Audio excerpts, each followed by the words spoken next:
On చేసే ఉంది.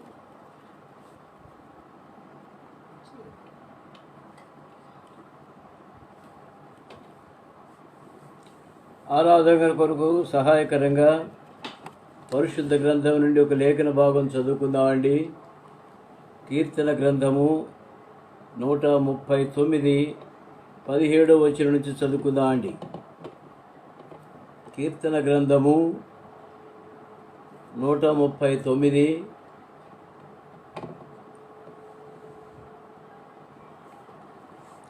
17వ చరణం నుంచి చదువుకుందామండి. దేవా, నీ తలంపులు నాకెంత ప్రియమైనవి, వాటి మొత్తం ఎంత గొప్పది. వాటిని లెక్కించదనుకుంటున్నా, అవి ఇసుక కంటెను లెక్కకు ఎక్కువై ఉన్నవి. నేను మేల్కొంటినా, ఇంకను నీ యొద్దనే ఉందును. ప్రేమగలిగిన మా తండ్రి, పరిశుద్ధుడైన మా దేవా, మరి ఒకసారి మీ పరిశుద్ధమైన నామమునికే వందనములు, స్తుతులు, స్తోత్రాలు చెల్లిస్తున్నాను నాయన. సార్వత్రిక సంఘంతో మేము కూడా చేరి మీ సన్నిధిలో ఐక్యపరుచుకొని వారితో కలిసి మేము కూడా ఆరాధించుటకు మీరిచ్చిన ధన్యతను బట్టి మీకు స్తోత్రాలు చెల్లిస్తున్నాము. మా ప్రభా, మీరిచ్చిన లేఖన భాగాలు మీరు ఆశీర్వదించండి. ఆరాధన కొరకు మా హృదయాలను సిద్ధపరచండి. మీ మాటలు మాకు దయచేయండి. మీ సిలువు చాటు నన్ను మరుగుపరచండి. మీ మాటలతో మమ్మల్ని తృప్తిపరిచి మా హృదయాలు నిండి పొర్లి పారుటకు సహాయం చేయండి. మమ్మల్ని మీ స్వాధీనపరుచుకుంటూ యేసు ప్రభు నామంలో స్తుతించి ప్రార్థించి వేడుకుంటున్నాము తండ్రి, ఆమేన్. కీర్తన 139. దేవా, నీ తలంపులు నాకెంత ప్రియమైనవి, వాటి మొత్తం ఎంత గొప్పది. వాటిని లెక్కించదనుకుంటున్నా, అవి ఇసుక కంటెను లెక్కకు ఎక్కువై ఉన్నవి. నేను మేలుకుంటున్నా, ఇంకను నీ యొద్దనే ఉందును. ప్రియమైనవారా, ఈ కీర్తన వ్రాసిన వారు దావీదు మహారాజు కీర్తన రాశారు. మరి చాలా లోతైన మర్మములతో కూడి తన సృష్టికర్త అయిన దేవుని జ్ఞాపకం చేసుకుంటూ ఆరాధించేటువంటి ఈ కీర్తన సర్వలోకములోని పరిశుద్ధులకు ఎంతో ఆదరణకరంగా ఉంటుంది. ఎందుకంటే ఆరాధించటం అనేది మన సృష్టికర్త అయిన దేవుని మన జ్ఞాపకం చేసుకునటం, ఆయన మన పట్ల చేసిన అద్భుత కార్యములు జ్ఞాపకం చేసుకుని తలంచుకుని ప్రభువు మనకు చేసిన గొప్ప మేలును బట్టి ఆయన స్తుతించి ఘనపరిచి ఆరాధించడం అనేది ప్రతి విశ్వాసకి తగి ఉన్నది. కనుక దావీదు ఎటువంటి అనుభవంలో ఈ కీర్తన రాశాడో మనం జ్ఞాపకం చేసుకుంటే మనం కూడా ఎట్లు మౌనముగా ఉందో ప్రభు చెల్లింపక స్తోత్ర గీతమని మనం కూడా పాడగలం. మరి కొన్ని మాటలు చూద్దామండి. 139వ కీర్తనలో 14వ వచనం, నీవు నన్ను కలుగు చేసిన విధము చూడగా భయమును ఆశ్చర్యమును నాకు పుట్టుచున్నవి. అందును బట్టి నేను నీకు కృతజ్ఞతాస్తులు చెల్లించుచున్నాను.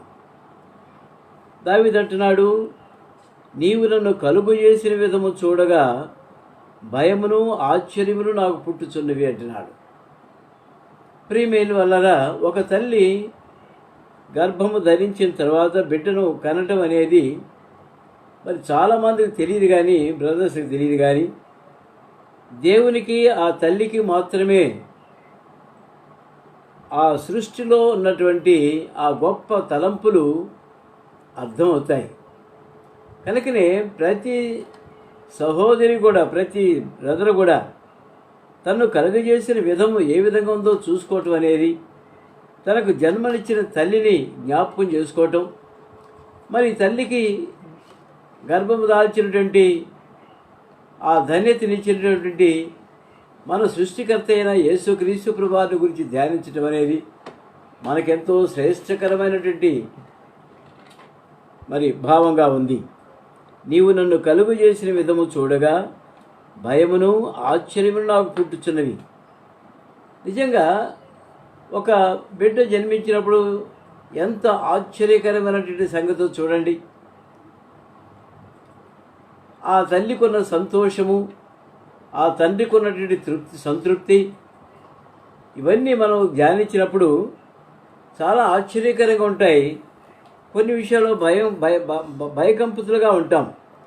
ఒక మాట చూసుకుందామండి. యోబు గ్రంథము 10,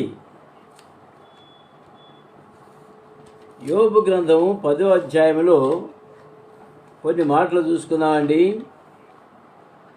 యోబు గ్రంథము 9వ అధ్యాయము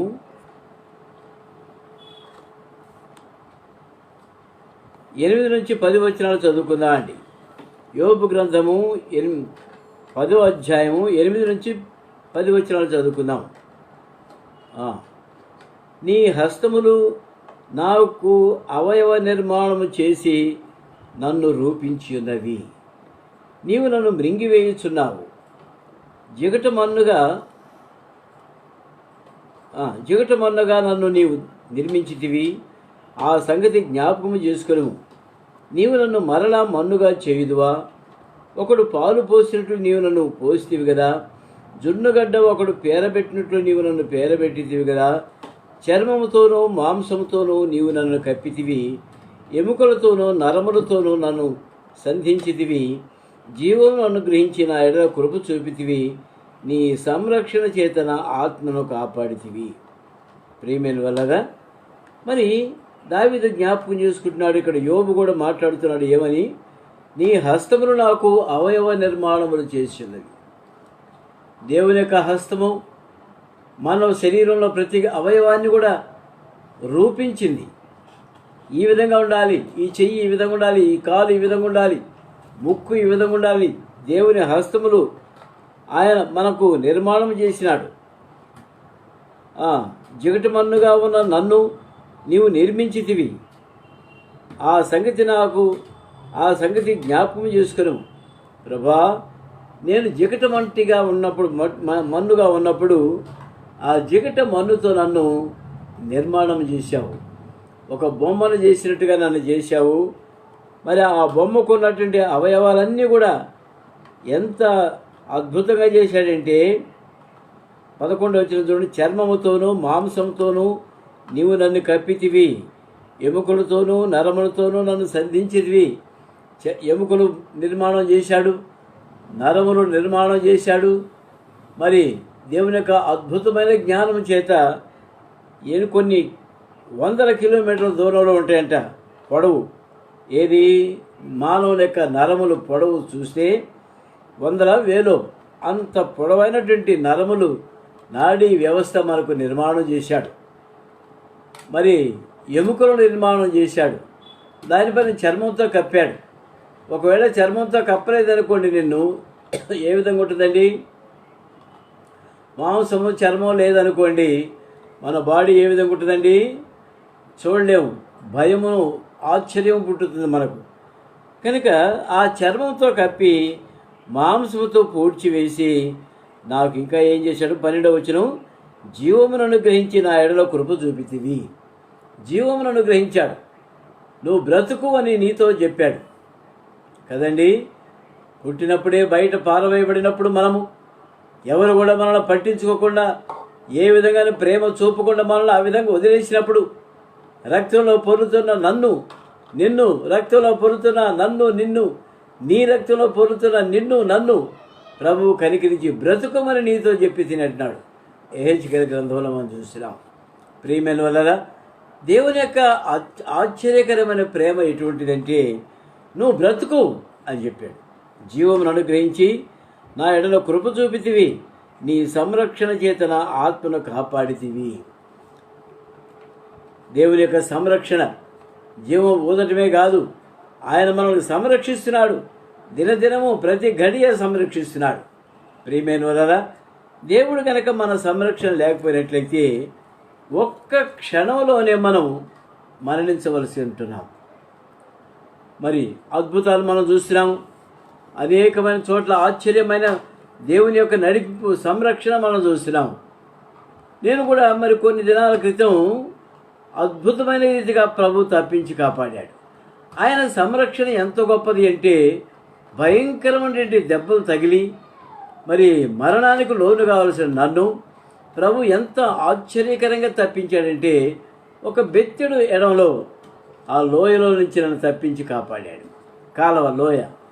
ప్రియమైన వాళ్ళారా, మరి దేవుని యొక్క నడిపింపు ఎంత గొప్పదంటే ప్రతి ఒక్కరికి ఒక దేవదూతను అనుగ్రహించి ఆ వ్యక్తి రాకపోకల్లో దేవదూత చేత ప్రభు నడిపిస్తున్నాడు, తోడుగా ఉంటున్నాడు. కనుక ఇవన్నీ మనం తలుచుకున్నప్పుడు నిజంగానే కీర్తనకర్త అన్నట్టు భయమును ఆశ్చర్యమును నాకు కలుగుతున్నవని అన్నాడు. ఇంకో మాట చూద్దామండి. ఇంకో మాట చూసుకుందాము. ఏ విధంగా ప్రభు మనను కాపాడుతున్నాడో మనం గమనిస్తాం. యోబు గ్రంథము మన పరిస్థితి ఏ విధంగా ఉందో మనం గమనిద్దాం. యోబు గ్రంథము 26వ అధ్యాయము. యోబు గ్రంథము 26వ అధ్యాయము 7 నుంచి 14 వచనాలు చదువుకుందామండి. యోబు గ్రంథము 26వ అధ్యాయము 7వ వచనం నుంచి.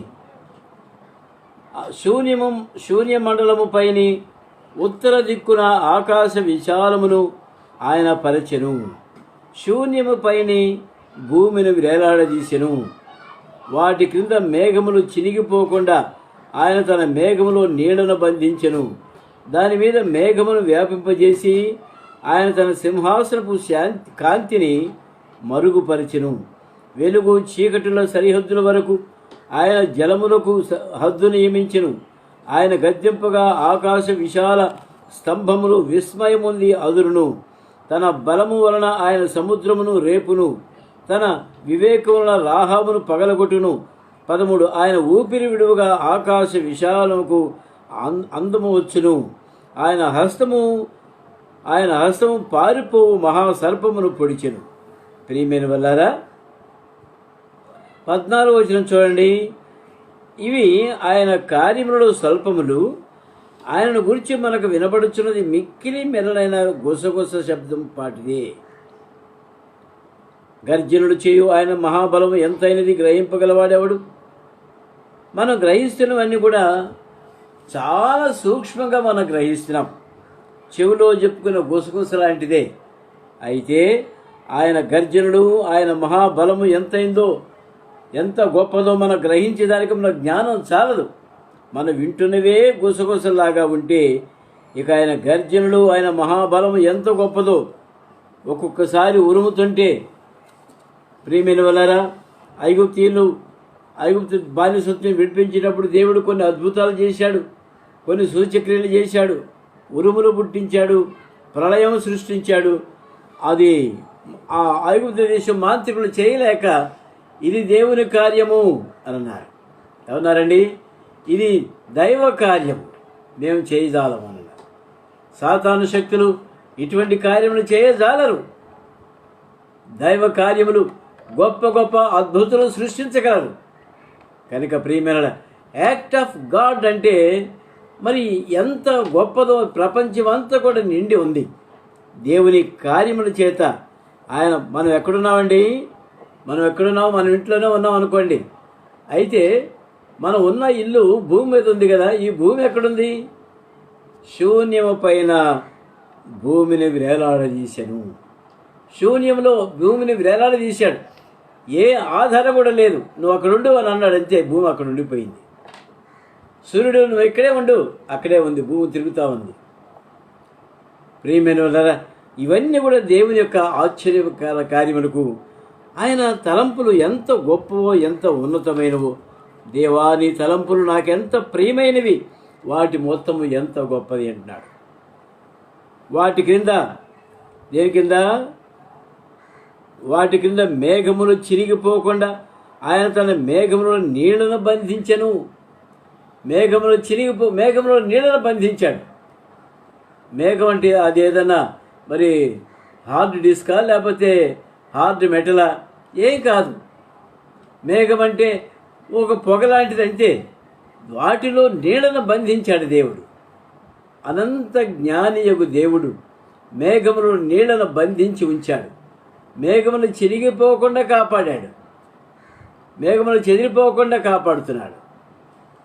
ఆయన ఆజ్ఞ ఇస్తేనే వర్షం కురుస్తుంది, ఆయన ఆజ్ఞ ఇవ్వకపోతే వర్షం కురవదు. ప్రియమైన వల్ల ఆయన అనంతమైన జ్ఞానములో నిన్ను నన్ను సృష్టించాడు. ఆయన తన దాని మీద మేఘమును వ్యాపింపజేసి ఆయన తన సింహాసనపు కాంతిని మరుగుపరిచెను. తర్వాత వెలుగు చీకటిల సరిహద్దుల వరకు ఆయన జలములకు హద్దులు నియమించెను. వెలుగు చీకటిలకు సరిహద్దులు నియమించాడు. ఇంతకాలమే నువ్వు ఇంతసేపు ఉండాలి, తర్వాత చీకటి రావాలి. చీకటి నువ్వు ఎంతసేపే ఉండాలి, తర్వాత వెలుగు వస్తుంది, తప్పుకోవాలి నువ్వు. ఆ విధంగా ఆయన అనంతమైన జ్ఞానము చేత ఆ విధంగా సృష్టి చేశాడు. 11వ వచనం, ఆయన గద్దింపగా ఆకాశ విశాల స్తంభములు విస్మయం ఉంది అదురును. దేవుడు గద్దించిన వెంటనే ఆకాశ విశాల స్తంభములు, ఏమండి, ఆకాశ విశాల స్తంభములే కాకుండా భూమికి ఉన్నటువంటి పునాదులు, భూమి కూడా పునాదుల మీద వేశాడు. స్తంభములు, ప్లేట్స్ వేశాడు, దానిపైన భూమి నిర్మించాడు. ఆయన గద్దించగా భూమి యొక్క పునాదులు అదిరి కదిలి అవతల జరుగుతున్నాయి. సునామీ అంటున్నాము దాన్ని మనం. ప్రియమైన దేవుని యొక్క కార్యములు ఎంత గొప్పవంటే, అటువంటి సృష్టిలో, అద్భుతమైన సృష్టిలో దేవుడు నీకు నాకు అంత ఆధిక్యత కలిగజేసి అక్కడ ఉండమన్నాడు. మనం ఉంటున్నాం. ఇంకా చూద్దామండి, 25వ అధ్యాయము, యోబు గ్రంథము 25వ అధ్యాయము 6వ వచనం చదువుకుందామండి. మరి నిశ్చయముగా పురుగు వంటి మనుషుడు, పురుగు వంటి నరుడు ఆయన దృష్టికి పవిత్రుడు కానేరుడు కదా. ఎట్లా అవుతాం మనం? ఏ విధం చేత పవిత్రుడు అవుతాం మనం? ఒకడు ఏ విధము చేతనైనా తన సహోదరుని విమోచింపలేడు. వాడు కుళ్ళు చూడక నిత్యము బ్రతుకున్నట్లు దేవుని సన్నిధిలో ప్రాయశ్చిత్తము చేయగలిగినవాడు ఎవడు కూడా లేడు. ప్రియమైన వల్లరా, దేవుడు మానవుని సృష్టించాడు. ఆ మానవుని ద్వారానే దేవుని రాజ్యం స్థాపించాలని సంకల్పించాడు. ఆ విధంగా ఆ దేవుని రాజ్యంలో ప్రవేశించేందుకు మానవుని సిద్ధపరుస్తున్నాడు. అందుకొరకైతేనే ప్రియకుమారుని యేసుక్రీస్తు ప్రభువారిని మన మధ్యకు పంపించాడు. ఆయన మన ప్రతి బలహీనతను గ్రహించాడు.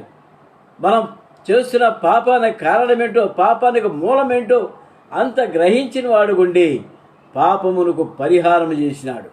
మరణమును మన పైన అధికారం లేకుండా చేశాడు.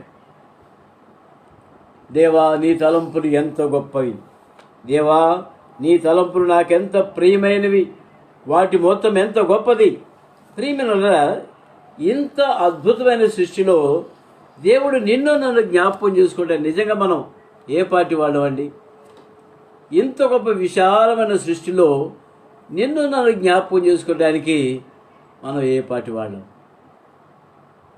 చీమలు ఏమని అనుకుంటాయి?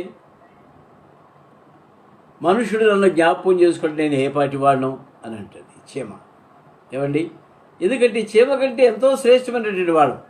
చీమను ఇట్టంటే చచ్చిపోద్ది. ప్రియమైన చీమ కనుక ఆరాధిస్తే మనుషుని, దేవుని ఎంత గొప్పగా ఆరాధిస్తుందో, పక్షులు ఎంత గొప్పగా అద్భుతంగా ఆరాధిస్తున్నాయో. అడవుల్లో ఉదయకాలం వెళ్ళినప్పుడు ఆ పక్షుల కిలకల రావములు అవన్నీ కూడా దేవుని మహింపరుస్తున్నాయి. ప్రభా, రాత్రంతా కాపాడావు, వందనాలు. ప్రభా, ఉదయకాలం సూర్యుని మాకు ధరింపజేసావు, మీకు వందనాలు. మీరిచ్చిన వెలుగును బట్టి మీకు వందనాలు. మా కొరకై ఆహారం సిద్ధపరుస్తున్నావు, నీకు వందనాలు. ఆహ్లాదకరమైన వాతావరణంలో మమ్మల్ని ఉంచినావు, నీకు వందనాలు. అరణ్యంలో సలయేళ్లు ప్రవహింపజేస్తున్నావు, నీకు వందనాలు. ఆ నీళ్లు మేము త్రాగేదానికి మాకు ఇస్తున్నావు, మీకు వందనాలు. ప్రతి జీవిని కూడా మీరు పోషించి తృప్తిపరుస్తున్నారు, మీకు వందనాలు. ప్రియమైన భయంకరమైన పక్షులు అడవుల్లో ఉంటాయి, నెమళ్ళు ఉంటాయి. అది మరి ఎంత భయంకరమైన జంతువులు కూడా వేటాడి పొడిచి తినగలిగినటువంటి ఎంతో సౌందర్యవంతముంది ఆ నెమలి. అయితే దానికి గర్వం ఉంది. ప్రియమైన వల్ల మనం మనుషుడుగా మనల్ని సృష్టించిన తర్వాత కూడా, దేవుడు మనల్ని సృష్టించిన తర్వాత మనం ఎట్లా ఉన్నామంటే దేవునికి ఆయాసకరంగా జీవిస్తున్నాం. మనమే గొప్ప అనుకొని జీవిస్తున్నాం, దేవుని ప్రక్కన పెడుతున్నాం. ప్రియమైన వల్లరా, మన సృష్టికర్త అయిన దేవుని మనం ఎప్పుడు కూడా ఆరాధిస్తూనే ఉండాలి. 15వ వచనం చూద్దామండి. 26 కీర్తన 139 15వ వచనం చూద్దామండి. కీర్తన 139 15. నేను రహస్యమందు పుట్టిన నాడు, భూమి యొక్క అగాధ స్థలంలో విచిత్రముగా నిర్మించబడిన నాడు, నాకు కలిగిన ఎముకలను నీకు మరుగై ఉండలేదు. ఏమంటున్నాడు? నేను రహస్యమందు పుట్టిన నాడు, భూమి యొక్క అగాధ స్థలంలో విచిత్రముగా నిర్మింపబడిన నాడు, నాకు కలిగిన ఎముకలు నీకు మరుగై ఉండలేదు. ప్రియమైనవారా, మన సృష్టికర్త అయిన దేవుడు మనం నిర్మించినప్పుడు మన శరీరంలో ప్రతి ఎముక కూడా లెక్కించాడు కదండి. ప్రతి నరం, నీ ప్రతి తల వెంట్రుక ప్రతి ఒక్కటి కూడా లెక్కించినాడు. అటువంటి ఆశ్చర్యకరమైనటువంటి ప్రభు, ఆయన చేతి సృష్టిగా మనం ఉంటున్నాం. నాకు కలిగిన ఎముకలు నీకు మరుగై ఉండలేదు. 16వ వచనం, నేను పిండమునై ఉండగా నీ కన్నులు నన్ను చూచెను. నియమింపబడిన దినములు ఒకటైనా కాక మునిపే నా దినములు అన్నీ నీ గ్రంథంలో లిఖితములాయను. ఈ మాటలు అర్థమవుతున్నాయండి. నేను పిండమునై ఉండగా నీ కన్నులు నన్ను చూచెను. తల్లి గర్భంలో పిండముగా ఉండగానే దేవుడు నిన్ను చూశాడు, నీకు పేరు పెట్టాడు. నువ్వు ఆడ మగ అనేది కూడా తేల్చేశాడు అప్పుడే. ప్రియమైన నీ దినములన్నీ కూడా, ఆ మాట గమనించండి, నియమింపబడిన దినములలో ఒకటైనా కాక మునిపే నా దినములన్నీ నీ గ్రంథములో లిఖితములాయను. అంటే ఏంటి దాని అర్థం? పుట్టిన కాడి నుంచి ఒక్క దినం కాకముందే ఆ దినం, మన దినములన్నీ కూడా ఒకటైనా కాక మునిపే నా దినములన్నీ నీ గ్రంథంలో లిఖితములాయను. ఎంతకాలం మనం జీవిస్తామనేది కూడా అక్కడ ప్రక్కన పెట్టేశాడు. ఫలానా సహోదరి డేట్ ఆఫ్ బర్త్ మేలా ఫీమేలా రాసేశాడు. ఇన్ని ఎముకలు, ఇన్ని నరాలు, ఇన్ని కండరాలు. మరి తర్వాత డేట్ ఆఫ్ బర్త్ తర్వాత ఏముంటుందండి? Date of death. అది కూడా ఎన్ని దినాలు మరణించవలసి ఉన్నామో అవన్నీ కూడా అక్కడ లిఖితములు అయిపోయాయి. కనుక ప్రియమైన వాళ్ళరా, మరి ఇది అద్భుతమైన రీతిగా ఈ దినాల్లో ఈ నెట్వర్క్ కూడా అంత పవర్ఫుల్ కాదు. దేవుడు ఆ దినాల్లోనే లెక్కించేశాడు. ఈ దినాల్లో ఏ ఓటు ఎవరికి పడుతుందో కూడా రహస్యంలో చేసే ఓటింగ్ యంత్రాలు కనిపెట్టారు. కానీ ఆ దినాల్లో నీ బతుకంతా, నీ దినాలన్నీ కూడా, బతుకు దినాలన్నీ కూడా దేవుడు లెక్కించి పెట్టాడు. కనుక దేవా, నీ తలంపులు నాకెంత ప్రియమైనవి, వాటి మొత్తం ఎంత గొప్పది అని అంటున్నాడు. ఇంకో మాట చూద్దామండి. కీర్తన గ్రంథము 113, కీర్తన 113 7వ వచనం 8వ వచనం ముందు చదువుకుందామండి. ఆయన నేల నుండి దరిద్రులను లేవనెత్తువాడు, పెంట కుప్ప మీద నుండి బేదలను పైకెత్తివాడు. మన ప్రభు ఏం చేస్తున్నాడండి? నేల మీద నుండి దరిద్రులను పైకెత్తేవాడు, పెంట కుప్పల మీద నుండి బీదలను పైకెత్తివాడు. ప్రియమైనవారా, పెంట కుప్ప మీద ఉన్నటువంటి మనల్ని దేవుడు పైకెత్తాడు. పెంట కుప్ప మీద ఉన్నప్పుడు మన పరిస్థితి ఏ విధంగా ఉంటుందండి? భయంకరమైన చెడు వాసనతో కూడి ఉంటున్నాం. ఆ దుర్వాసనతో కూడి ఉంటున్నాం మనం. నా మూర్ఖత వల్ల కలిగిన గాయములు దుర్వాసన కలిగినవి అని అంటున్నాడు కీర్తనకర్త. కనుక ప్రియమైన అటువంటి పెంట కుప్ప మీద ప్రభు మనల్ని పైకి లేపాడు. లేపి ఏం చేస్తాడండి? 7వ వచనం చూడండి. తన ప్రజల ప్రధానులతో వారిని కూర్చుండబెట్టాడు. తన ప్రజల ప్రధానులతో కూర్చొని. ఎక్కడి నుంచి లేపి? పెంట కుప్ప మీద నుంచి ప్రజల ప్రధానులతో కూర్చొని. దేవుని యొక్క ఆశ్చర్యకర కార్యములు కాదా ఇవన్నీ? ప్రియమైన ఒక్కసారి మనం వెనక్కి తిరిగి చూసుకుంటే మన జన్మ ఎటువంటిదో మనకు తెలుసును. ఏ విధంగా జన్మించామో, ఏ విధంగా పెద్దవాళ్ళమో, ఏ విధంగా ఆహార పదార్థాలు తిన్నామో, ఏ విధంగా పెంచబడ్డామో, ఏ విధంగా చదువుకున్నామో, ఏ విధంగా ఇప్పుడు ఉన్న పరిస్థితికి వచ్చినామో తలుచుకుంటే నిజంగా దేవా, నీ తలంపులు నాకెంత ప్రియమైనవి, వాటి మొత్తం ఎంత గొప్పది అని చెప్పగలం. ఇంకో మాట చూసుకుందామండి. యెషయా గ్రంథము 64వ అధ్యాయము. యెషయా గ్రంథము 64వ అధ్యాయము 4-5 వచనాలు చదువుకుందామండి. యెషయా గ్రంథము 64:4-5 వచ్చినారు. తన కొరకు కనిపెట్టుకుని వాని విషయమై నీవు తప్ప తన కార్యము సఫలము చేయు మరి ఏ దేవుని ఎవడు ఏ కాలమును చూచుండలేదు. అట్టి దేవుడు కలడన్న సమాచారం మనుషులకు వినబడలేదు. 5వ వచనం, నీ మార్గములు అన్నిటిని బట్టి నిన్ను జ్ఞాపకము చేసుకొనుచు సంతోషముగా నేను నీతిని అనుసరించి వారిని నీవు దర్శించుచున్నావు. చిత్తగించుము, నీవు కోపపడితివి, మేము పాపులమైతిమి, బహుకాలం నుండి పాపంలో పడి ఉన్నాము, రక్షణ మాకు కలుగుదా అంటున్నాడు. ప్రియమైన వల్లరా, ఈ విధంగా యెషయా మరి ఇది ఏ దేశం గురించి రాస్తున్నాడో కానీ ఇది బేలు అనేటువంటి దేశం గురించి రాస్తున్నాడు. కనుక అటువంటి దేవుని మనం ఇంతవరకు దర్శించింది లేదు.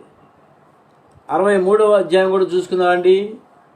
యెషయా గ్రంథము 63వ అధ్యాయము 7వ వచనం చదువుకుందాం. యెహోవా మనకు చేసిన వాటన్నిటిని బట్టి యెహోవా కృపాతిశయమును యెహోవాకు స్తోత్రములను గానము చేతును. తన వాత్సల్యమును బట్టి కృపా బాహుళ్యమును బట్టి ఇశ్రాయేలు యొక్క వంశస్థులకు ఆయన చూపిన మహా కనికరమును నేను ప్రకటన చేసేదను. వారు నా జనుడనియు అబద్ధమాడ జాలనేరని పిల్లలనియు నేను అనుకుని ఆయన వారికి రక్షకుడాయను. ప్రేమ చేతును తాలిమి చేతును వారిని విమోచించెను. మనం అబద్ధమాడ జాలనేరని ప్రజలమని ఆయన మనల్ని కనికరించాడు. తర్వాత ఆయన ప్రేమ చేత ఆయన ఓర్పు చేత మనలను విమోచించాడు. తాలిమి ఓర్పు అంటే ఏంటండి? తాలిమి అంటే ఓర్పు. ఓర్పు ఎప్పుడు కావాల్సి వస్తుంది? ఎన్నిసార్లు మనం తప్పిపోయినప్పటికీ ప్రభు మనల్ని కనికరించి తిరిగి మనల్ని దర్శించి మన చేతిని పట్టుకొని పైకి తీసుకొస్తున్నాడు. ప్రియమైనవారా, దేవుని యొక్క ఆశ్చర్య కార్యములు ఎంతో గొప్పవో ఇప్పుడు మనం గ్రహిస్తున్నాం. ఇంకా మన పరిస్థితి చూద్దామండి. 1 కొరింథీయులకు రాసిన పత్రిక లేదా యెషయా గ్రంథమే ఇంకొక మాట చూసుకుందాం. 45వ అధ్యాయము యెషయా గ్రంథము 45, 17, 18 వచనాలు చదువుకుందామండి. యెషయా గ్రంథము 45, 17, 18 వచనాలు. యెహోవా వలన ఇశ్రాయేలు నిత్యమైన రక్షణ పొంది ఉన్నది. మీరు ఎన్నటికి సిగ్గుపడకయో విస్మయమొందకయో ఉందురు. చాలండి. కనుక యెహోవా వలన ఇశ్రాయేలు నిత్యమైన రక్షణ పొంది ఉన్నది. ఇశ్రాయేల్ అంటే తెలుసు కదండి, దేవునితో పోరాడి గెలిచిన వారు. అంతకుముందు ఆయన పేరేం పేరు? యాకోబు. కనుక మనం కూడా ఒకప్పుడు యాకోబులాగానే ఉన్నాము. మరి మోసకరమైన పరిస్థితిలో ఉన్నాము. ఆశ కలిగే మరి మనం ఆశించే వారం ఉన్నాము. నేత్రాశ, శరీరాశ, జీవపు డమ్ముతో మనం ఉన్నాం. అయితే ఒకప్పుడు ప్రభు మనల్ని దర్శించినాడు. ఆయనతో మనం పెనుగులాడి పోరాడి మనము ఇశ్రాయేలుగా మార్చబడ్డాము. ప్రియమైనవారా, ఇది మన నీతి క్రియల వల్ల కలిగింది కాదు. ఇది మన గొప్పతనం వల్ల కలిగింది కాదు. మన ఉద్యోగం వల్ల, మన స్టేటస్ వల్ల వచ్చింది కాదు. కేవలము ఆయన యొక్క ఉచితమైన కృప అని మనం గుర్తెరగాలి. యెహోవా వలన ఇశ్రాయేలు నిత్యమైన రక్షణ పొంది ఉన్నది.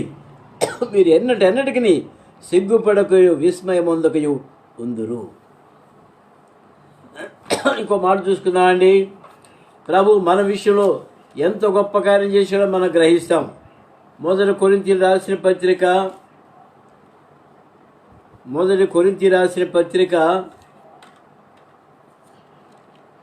1 అధ్యాయము కొరింథీయులకు రాసిన మొదటి పత్రిక 1వ అధ్యాయము 27వ వచనం చదువుకుందామండి. 27, 28. ఏ శరీరయు దేవుని ఎదుట అతిశయింపకుండానట్లు జ్ఞానులను సిగ్గుపరచుటకు లోకములోండు వెర్రి వారిని దేవుడు ఏర్పాటు చేసుకున్నాడు. ఎవరిని ఏర్పాటు చేసుకున్నాడండి? జ్ఞానులను సిగ్గుపరచేదానికి వెర్రి వారిని దేవుడు ఏర్పాటు చేస్తున్నాడు. అనగా జ్ఞాని ఎదుట వెర్రివాడు ఎంత? అయితే జ్ఞానులను సిగ్గుపరిచాడు. వెర్రివారిని దేవుడు ఏర్పాటు చేసుకున్నాడు.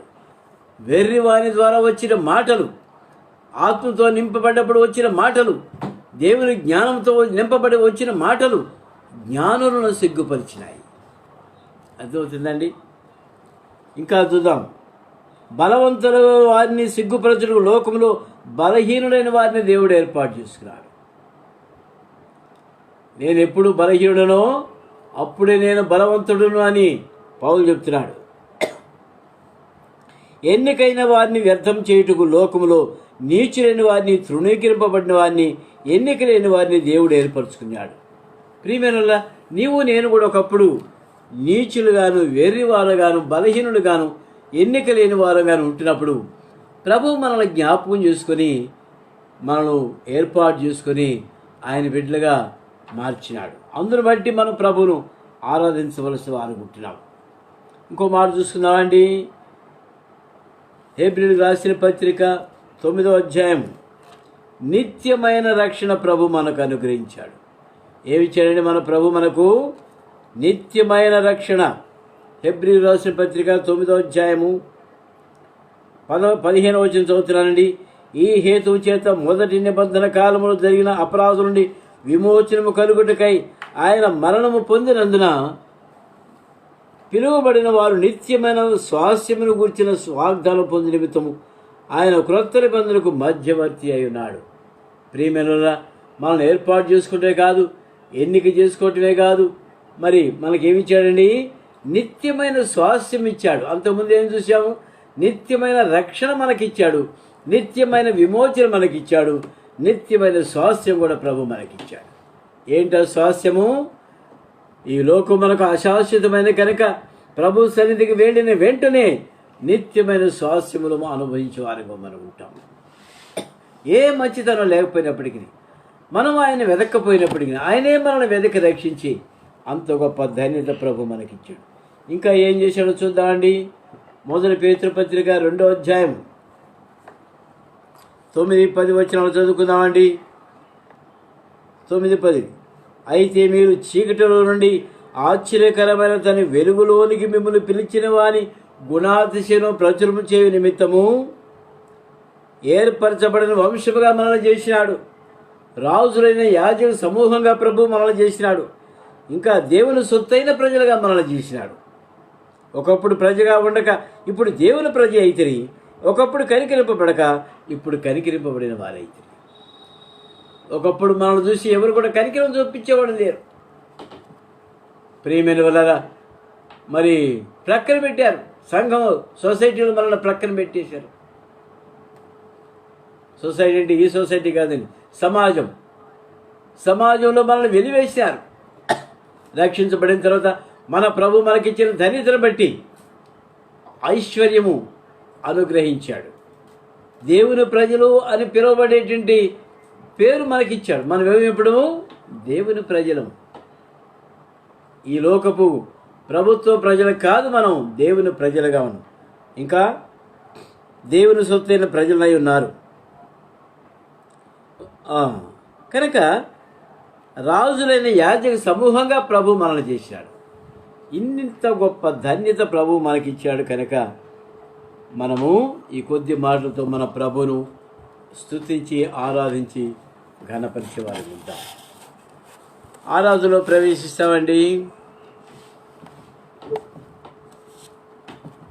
ఓ చిన్న పల్లవి పాడుకుంటుండగా మనం అందరూ కలిసి ఆరాధనలో మోకాళ్ళ మీదకి వచ్చి ఆరాధన చేస్తాం.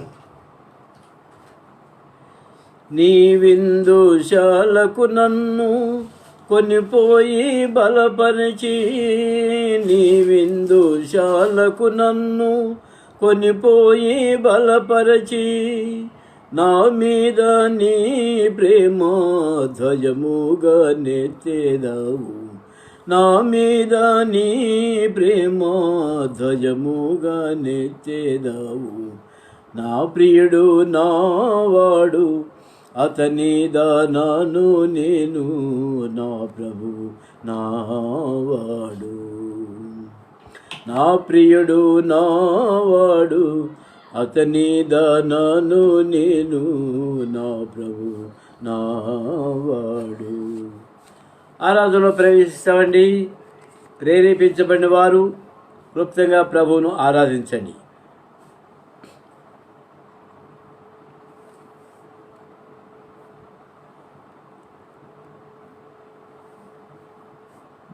ప్రేమ పడుతుంది ప్రసిద్ధి నాన్న పెట్టుకొని ఉపదేవాన్ని పాదాలు స్థూతులు ఆయన ఇది మాకు లేఖన భాగం బట్టి మీకు ఉన్నాను.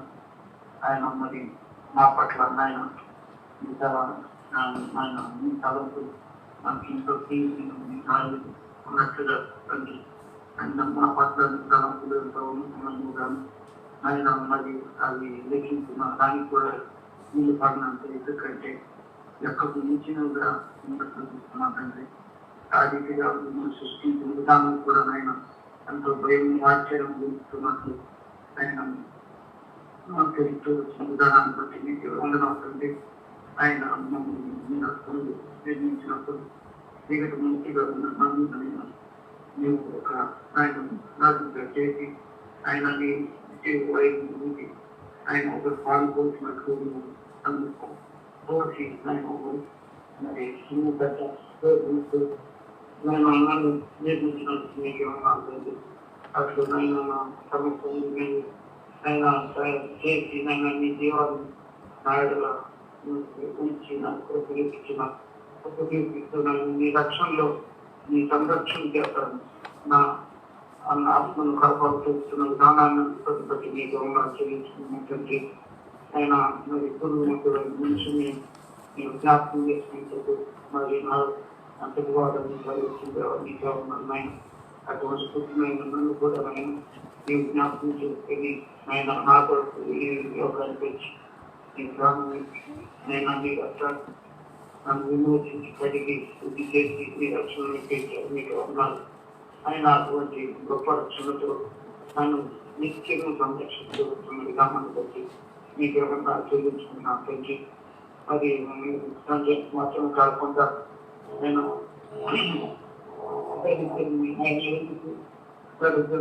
ఆయన మరి వాళ్ళ లేని వాటిని జ్ఞానం నుంచి లేని వారిని ఏర్పరచుకున్నట్టు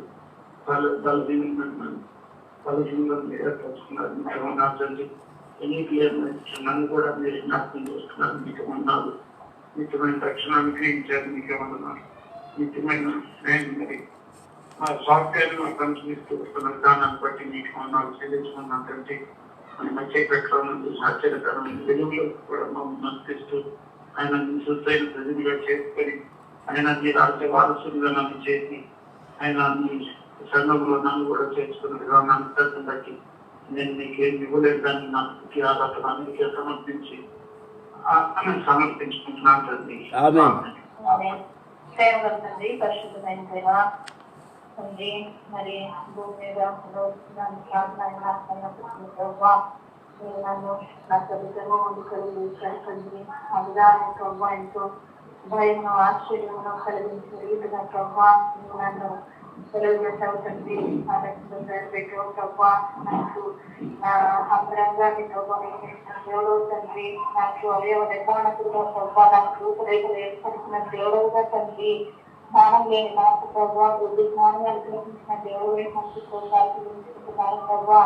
పరిపూర్ణమైనటువంటి ఆశీర్వాదాలతో పాటు ప్రభావ ఈ లోకంలో నాయన యాత్రా జీవితంలో కూడా ప్రభావ నాయన మరి ఏ అర్హత లేని దానని ప్రభావ ఎందుకు పనికిరాని దానని నాయన నాయన విడుదల చేస్తున్నారు, వెతికి రక్షిస్తున్నారు ప్రభావ. అమూల్యమైన నిష్కలంకమైన నిర్దోషమైనటువంటి రక్తంతో ప్రభావ నన్ను విమోచిస్తూ వచ్చారు తండ్రి. మీరు రక్షించుకుని నీ కళ్ళ ప్రార్థన నీతో పాటు పెట్టడానికి తండ్రి సర్వత్వాన్ని వదులుకుని ఈ లోకానికి వచ్చారు ప్రభావ. సిలువ మరణం పొందినంతగా విధేయత చూపించారు ప్రభావ. దేవాన్ని ప్రోత్సాహించుకుంటున్నాను ప్రభావ. ప్రభావాన్ని ప్రభావాన్ని రక్షణ భాగ్యాన్ని బట్టి అది పెద్ద పనులుగా ప్రోత్సహించుకుంటున్నాను ప్రభావ. మీతో పాటు ఉంటానైనటువంటి శుభకరమైనటువంటి నిరీక్షణ ఇచ్చిన దేవాన్ని ప్రోత్సహించుకుంటున్నాను ప్రభావ. దేవా అవన్నీ తండ్రి మీ ఎందుకు ప్రభావ మరి ఇంటి జీవాలను మరోసారిగా చూసి మీ ఎందుకు నేను ఆనందించే భాగ్యాన్ని ప్రార్థించుకుంటూ ఈ స్థితి ఆరాధన నీకు ప్రార్థిస్తున్నాం తండ్రి.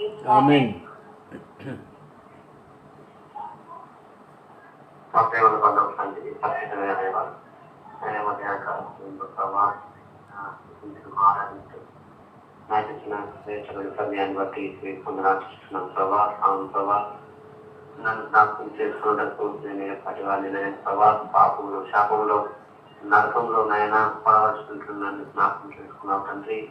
నా యొక్క పాపశాపల విషయమై ప్రభా మీరు ఆ కలవశిలో మీ పరిశుద్ధమైన రక్తాన్ని కాచారు తండ్రి. తద్వారా నాకు విమోచన విడుదల కలగజేసిన ఆయన ప్రభా మీ మందిరానికి తోడుకుని వచ్చి ప్రభా దేవుణ్ణి ఆరాధించడానికి నాకు ఇచ్చిన శ్రేష్టమైన ఆధిక్యతను బట్టి మీకు నాకు తెలుస్తున్నాను ప్రభా. అంతేకాకుండా ప్రభా నిత్య సంతోషము ప్రభా మా యొక్క హృదయాల్లో కుటుంబాల్లో ఇచ్చినందుకే మీకు నాకు తెలుసు.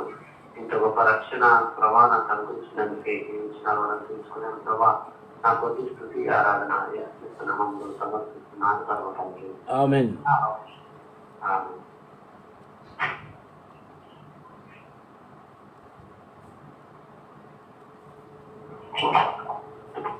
మాకు ఒక తండ్రి ప్రభావం ఇచ్చిన సమానం బట్టి వెళ్తున్నాను.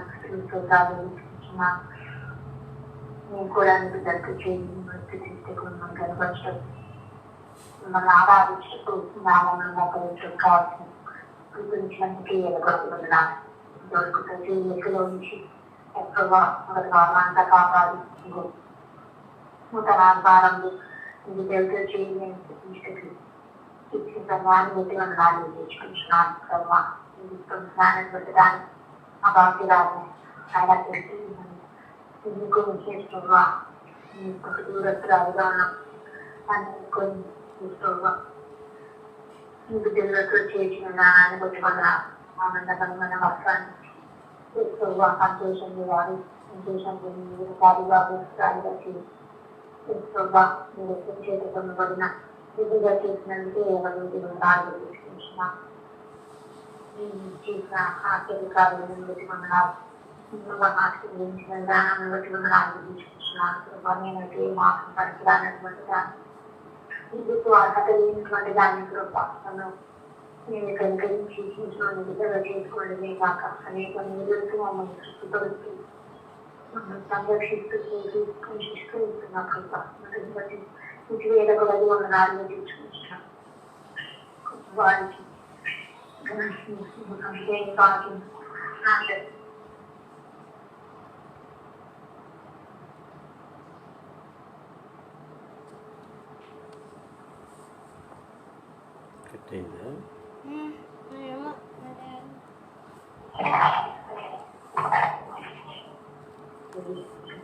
ఏమి చెల్లించలేదు మా అనవాన్ని ఈ పాదం ముఖ్య సమర్పించుకుంటున్నాను మా పరిగెత్తుకుంటుంది.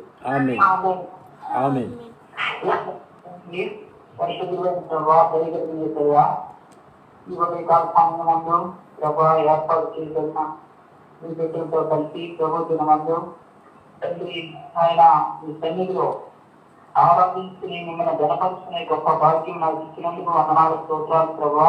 దయగలిగిన తండ్రి దేవాన్ని తలంపు ఎంత ప్రియమైనవి ప్రభా. వాటి మొత్తమంతా మీ వాక్యం ద్వారా మాకు తెలియవచ్చినారు ప్రభా. అవును ప్రభా ఆయన దేవా ఆయన మీరు నన్ను కలుగు చేసిన విధానం చూడగా చూసినప్పుడు ప్రభా భయమును ఆశ్చర్యము కలుగుతున్నది అని ప్రభా మీ వాక్యం ద్వారా తెలియవస్తున్నారు ప్రభా.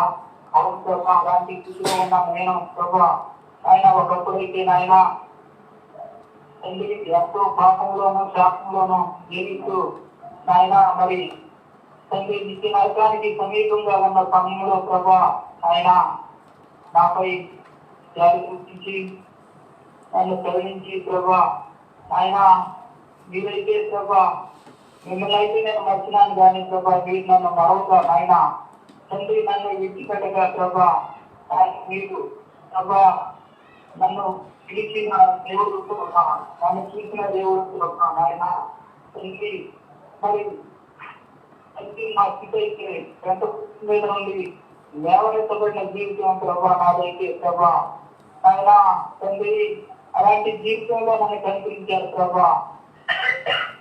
మరి ఆయన ఎంతో పాపంలో మళ్ళీపోతున్నప్పుడు నన్ను కనికరించి కాపాడినారు ప్రభా. ఆయన ఎంత గొప్ప ప్రేమ ప్రభా. ఆయన తండ్రి అతి ప్రేమను నాకు దయచేసి ప్రభా ఆయన తండ్రి ఇప్పుడైతే ఆయన తండ్రి నాకున్న పాపమును శాపమును దూరపరిచి ప్రభా తండ్రి ఆయన ఏర్పాటు చేయబడిన మీ బిడ్డలతో కలిసి ఆయన ఆరాధించే వాడిగా చేస్తున్నారు ప్రభా.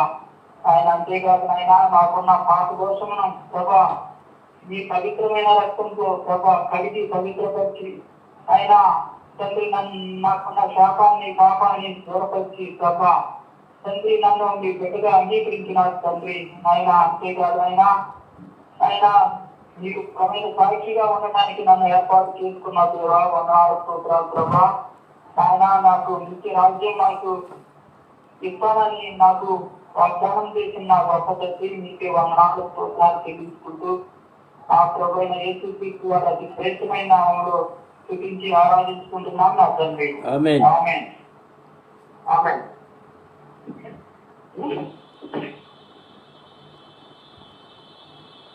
ఆరాధించండి.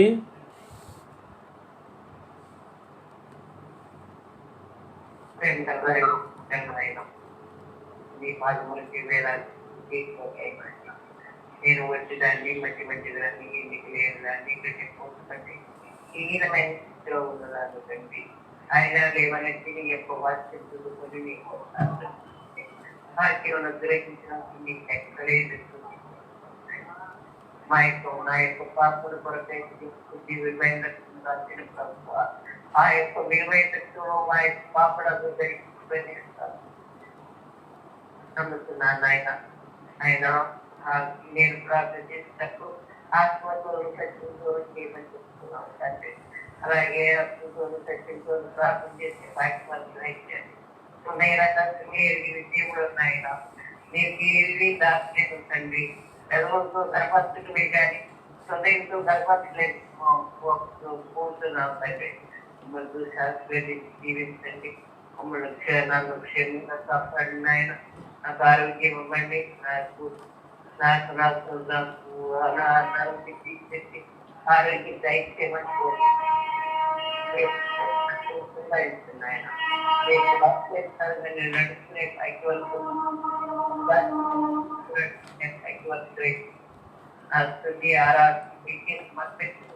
మా ద్వారా భక్తి మారి వెలుస్తున్నాను తండ్రి. ఆమేన్. నాయన పదకాల సమయంలో రాసండి మీ ప్రజలైనా అతిథుల్లో కలిసి నేను కూడా మిమ్మల్ని ఆరాధించుకునే భాగ్యం నాకు ఇచ్చినందుకు మీకు స్తోత్రాలు. నాయన ఎంతో మంది జీవితం చూడలేకపోయినప్పటికీ నన్ను సజీవులాగా ఉంచి ఆందోళనలో కలుసుకుని మీ బిడ్డలతో కూడా నేను కూడా మిమ్మల్ని గణపరిచి మిమ్మల్ని హెచ్చించుకుని మిమ్మల్ని స్థితించే భాగ్యం నాకు ఇచ్చినందుకు మీకు స్తోత్రాలు నా తండ్రి.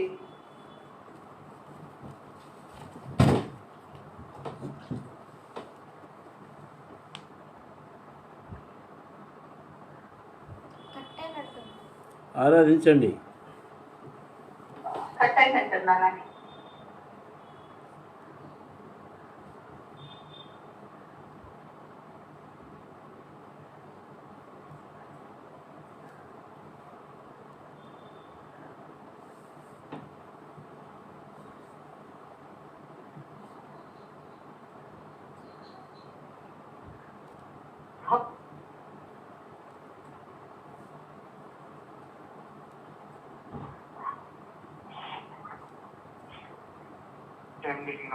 పరిశుభ్రమైన దేవ యేసుక్రీస్తునామములో ప్రభా ఈ ఉదయం కాలంలో ప్రభా ఆదివారంతో నాకు కూడా ప్రభా ఈ సన్నిధిలో చేరి ఆరాధించే భాగ్యం దయచేసినందుకు స్తోత్రం చెల్లిస్తున్నాం ప్రభా.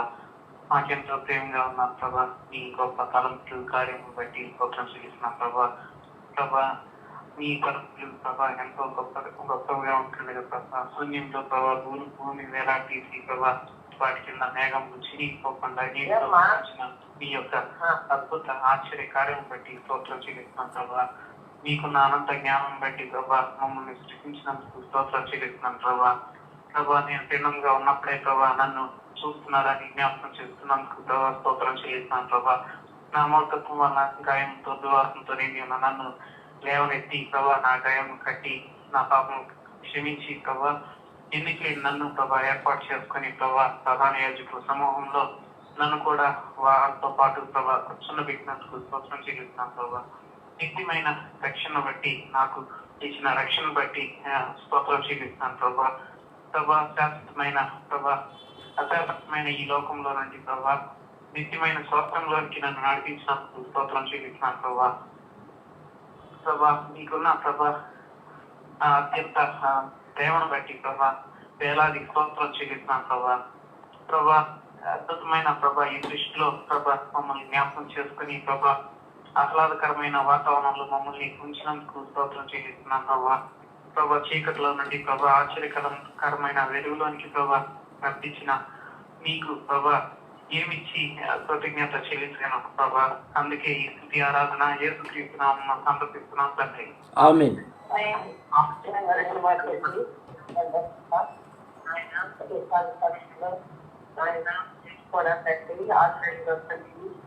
బిడ్డలతో కూడా కలిసి ఆయన నేను ఆరాధించి స్తోత్రాలు ఎవరికి లేని నాకు ఇచ్చారు స్తోత్రాలు. నా దేవా నాయన నా తండ్రి ఎంతో మోసకరమైన జీవితంలో ఆయన జీవించాను ప్రభు.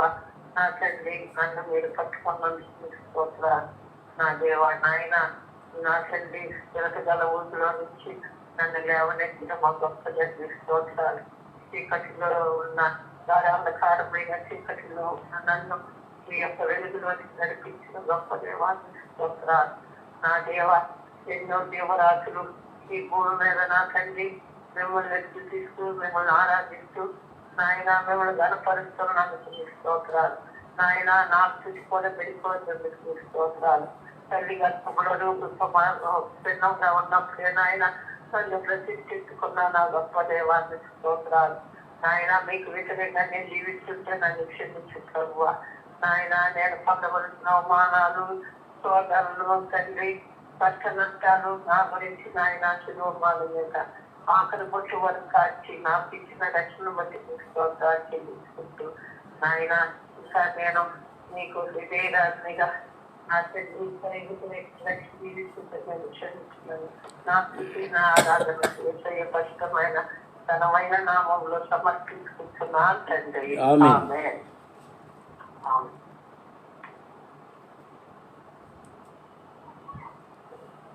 ఇంకా ఎవరుంటే ఆరాధించండి.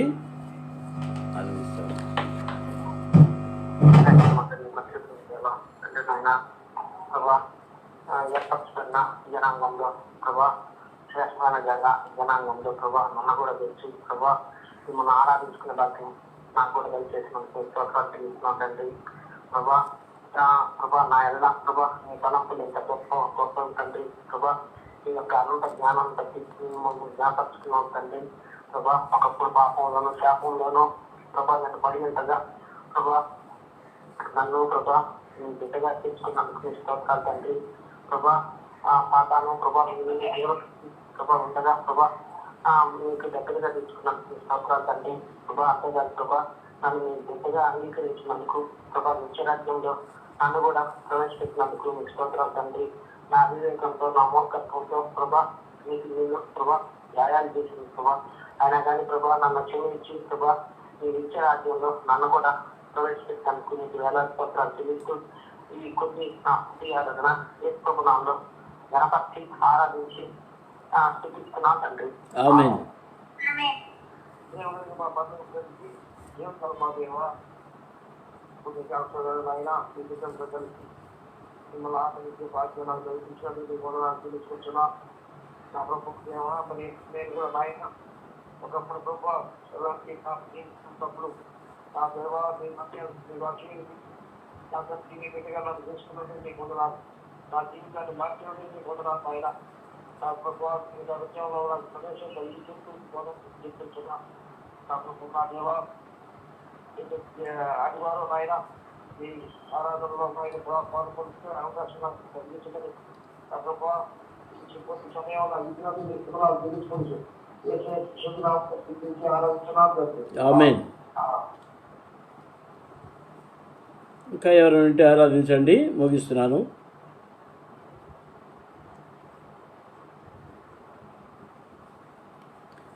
ప్రేమ కలిగిన మా తండ్రి, పరిశుద్ధులైన మా దేవా, మీ ఘనమైన నామమునకు వందనములు, స్తుతులు, స్తోత్రాలు చెల్లిస్తున్నాను. నా ప్రభా, నా దేవా, నా పట్ల మీరు కలిగినటువంటి తలంపులు ఎంతో నాకు ప్రియముగా ఉంటున్నాయి. నా దేవా, నా ప్రభా, మీరు నన్ను సృష్టించిన విధము చూడగా భయమును ఆశ్చర్యము కలుగుచున్నావే నాయన. మా తండ్రి, పెండముగా ఉండగానే నన్ను ఎరిగిన దేవుడవు, గర్భములో రూపింపబడక మునిపే నన్ను ఎరిగిన దేవుడవని మీ పాదాలు స్తుతులు స్తోత్రాలు చెల్లిస్తున్నాను. ఆ దేవా, నా జీవిత కాలము ఒక దినమైన ముగించబడక ముందే నా దినములన్నీ మీ గ్రంథములో లిఖితములైనందుకు మీకు స్తోత్రాలు చెల్లిస్తున్నాను. మీ అధీనంలో ఉంచుకొని మీ బిడ్డగా నన్ను చేసుకుని నడిపిస్తున్నందుకు మీకు వందనాలు. ఆ దేవా, పెంట కుప్ప మీద నుండి దరిద్రులు లేపినట్లుగా ఆ దేవా, నన్ను కూడా మీరు జ్ఞాపకం చేసుకొని, అధోగతిలో ఉన్నటువంటి నన్ను మీరు జ్ఞాపకం చేసుకొని ఆ తండ్రి ప్రధానులతో కూర్చుండబెడుతున్నటువంటి మీ ఉచితమైన కృపను బట్టి మీకు వందనాలు చెల్లిస్తున్నాను. నా దేవా, నా పట్ల మీకున్నటువంటి తలంపులు అవి ఎంతో గొప్పవి, ఎంతో ప్రియమైనవని మరొకసారి మిమ్మల్ని ఆరాధించుకుంటున్నాను. నా దేవా, నా ప్రభా, లోకంలో వెర్రి వారిలో నుండి నన్ను జ్ఞాపకం చేసుకున్నారు. లోకములో ఎన్నిక లేని వారిలో నుండి నన్ను జ్ఞాపకం చేసుకున్నారు. లోకములో బలహీనులలో నుండి నన్ను జ్ఞాపకం చేసుకున్నారు. ఆ తండ్రి, ఎన్నిక లేని వారిలో నుండి నన్ను జ్ఞాపకం చేసుకొని మీ బిడ్డలలో నన్ను కూడా చేర్చి, ఒకరిగా చేర్చి మిమ్మల్ని ఆరాధించే బిడ్డగా నన్ను ఉంచినందుకు మీకు స్తోత్రాలు. ఏ యోగ్యత, ఏ మంచితనం లేకుండా ఉంటున్న నన్ను మీరు ఇంతగా ప్రేమించి నాకు ఇచ్చిన గొప్ప రక్షణ బట్టి మీకు వందనాలు చెల్లిస్తున్నాను. నిత్యమైన రక్షణ బట్టి, నిత్యమైన స్వాస్థ్యమును బట్టి, మా తండ్రి నిత్యమైన కృపను బట్టి మీకు స్తుతులు స్తోత్రాలు చెల్లిస్తున్నాను. ఆ తండ్రి, ఇన్ని మంచి తలంపులు నా పట్ల కలిగి ఉన్నందుకు మీకు వందనాలు చెల్లిస్తూ ఈ నా కొద్ది స్తుతి ఆరాధన నా ప్రభువును నా రక్షకుడైన యేసుక్రీస్తు ప్రభు వారి శ్రేష్టమైన పుణ్యనామములో అర్పించి ఆరాధించుకుంటున్నాను తండ్రి. ఆమేన్. ఒక పాట పాడుకుందామండి, స్పెషల్ సాంగ్ పాడుకుందాం. లేదా దేవా నీ తలంపులు,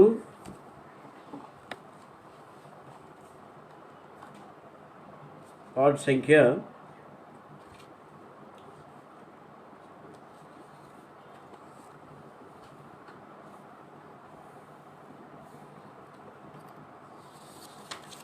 499. పాట పాడుకుందామండి. దేవాని తలంపులు నాకెంతో ప్రియము, ఎంతో ప్రియము.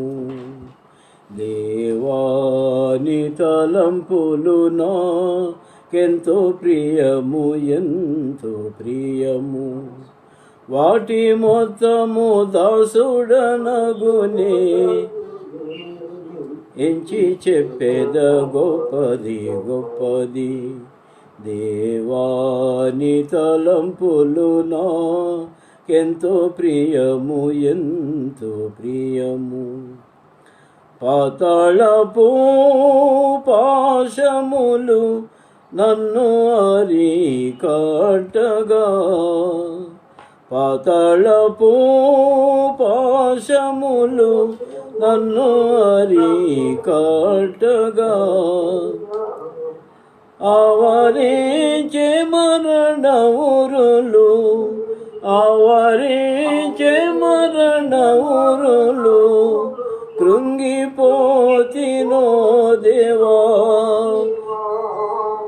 కృంగిపోతినో దేవా.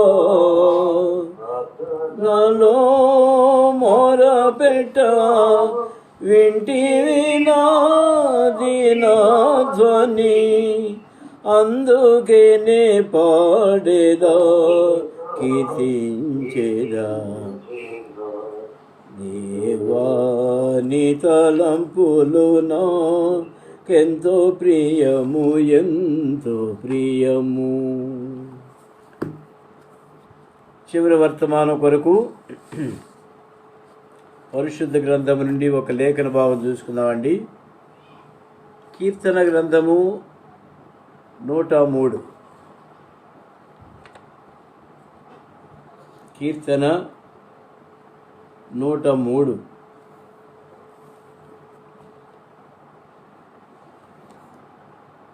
5వ వచనం అందరం కలిసి చదువుకుందామండి.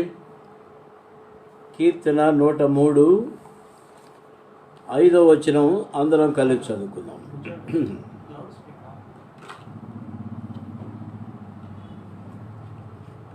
కీర్తన 103:5.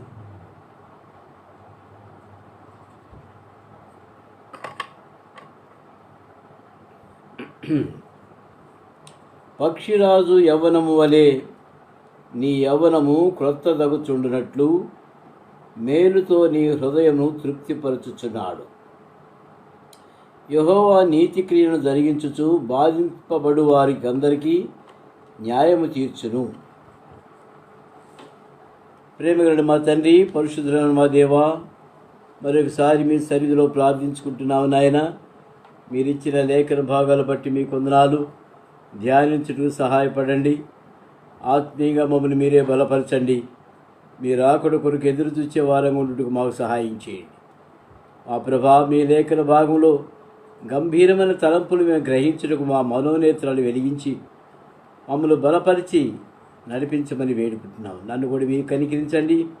మీ సిలువు చాటును మరుగుపరచండి. మీ స్వరం మాకు వినిపింపు చేయండి. యేసు ప్రభు నామములో స్తుతించి ప్రార్థించి వేడుకుంటున్నాము తండ్రి, ఆమేన్. ప్రియమైన వాళ్ళరా, గత వారం 103వ కీర్తనలో మరి 2, 3 వర్తమానాలు చూసుకున్నాము. చివరకు ఇంకొక వర్తమానం కూడా చూడాలని ప్రభు నాకు ఇచ్చిన తలంపుల మేరకు వాక్య భాగం ధ్యానించుకుందాం. పక్షిరాజు యవ్వనం వలె నీ యవ్వనము క్రొత్తదగుచుండినట్లు మేలుతో నీ హృదయమును తృప్తిపరచుచున్నాడు. పక్షిరాజును గురించి మరి మన జీవితానికి ఎందుకు కంపేర్ చేస్తున్నాడు అనేది మనం గ్రహించాలి. పక్షిరాజు నిజానికి అది పవిత్రమైన పక్షి కాదు. పవిత్రమైన పక్షి కాదు. ఎందుకంటే మరి చూడండి, లేవియా కాండంలో ఒక మాట చూసుకుందాము. లేవియా కాండం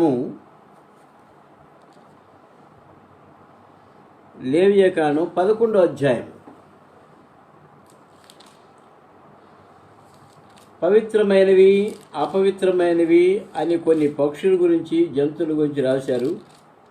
లేవియా కాండము 11వ అధ్యాయము 13వ వచనం చదవండి.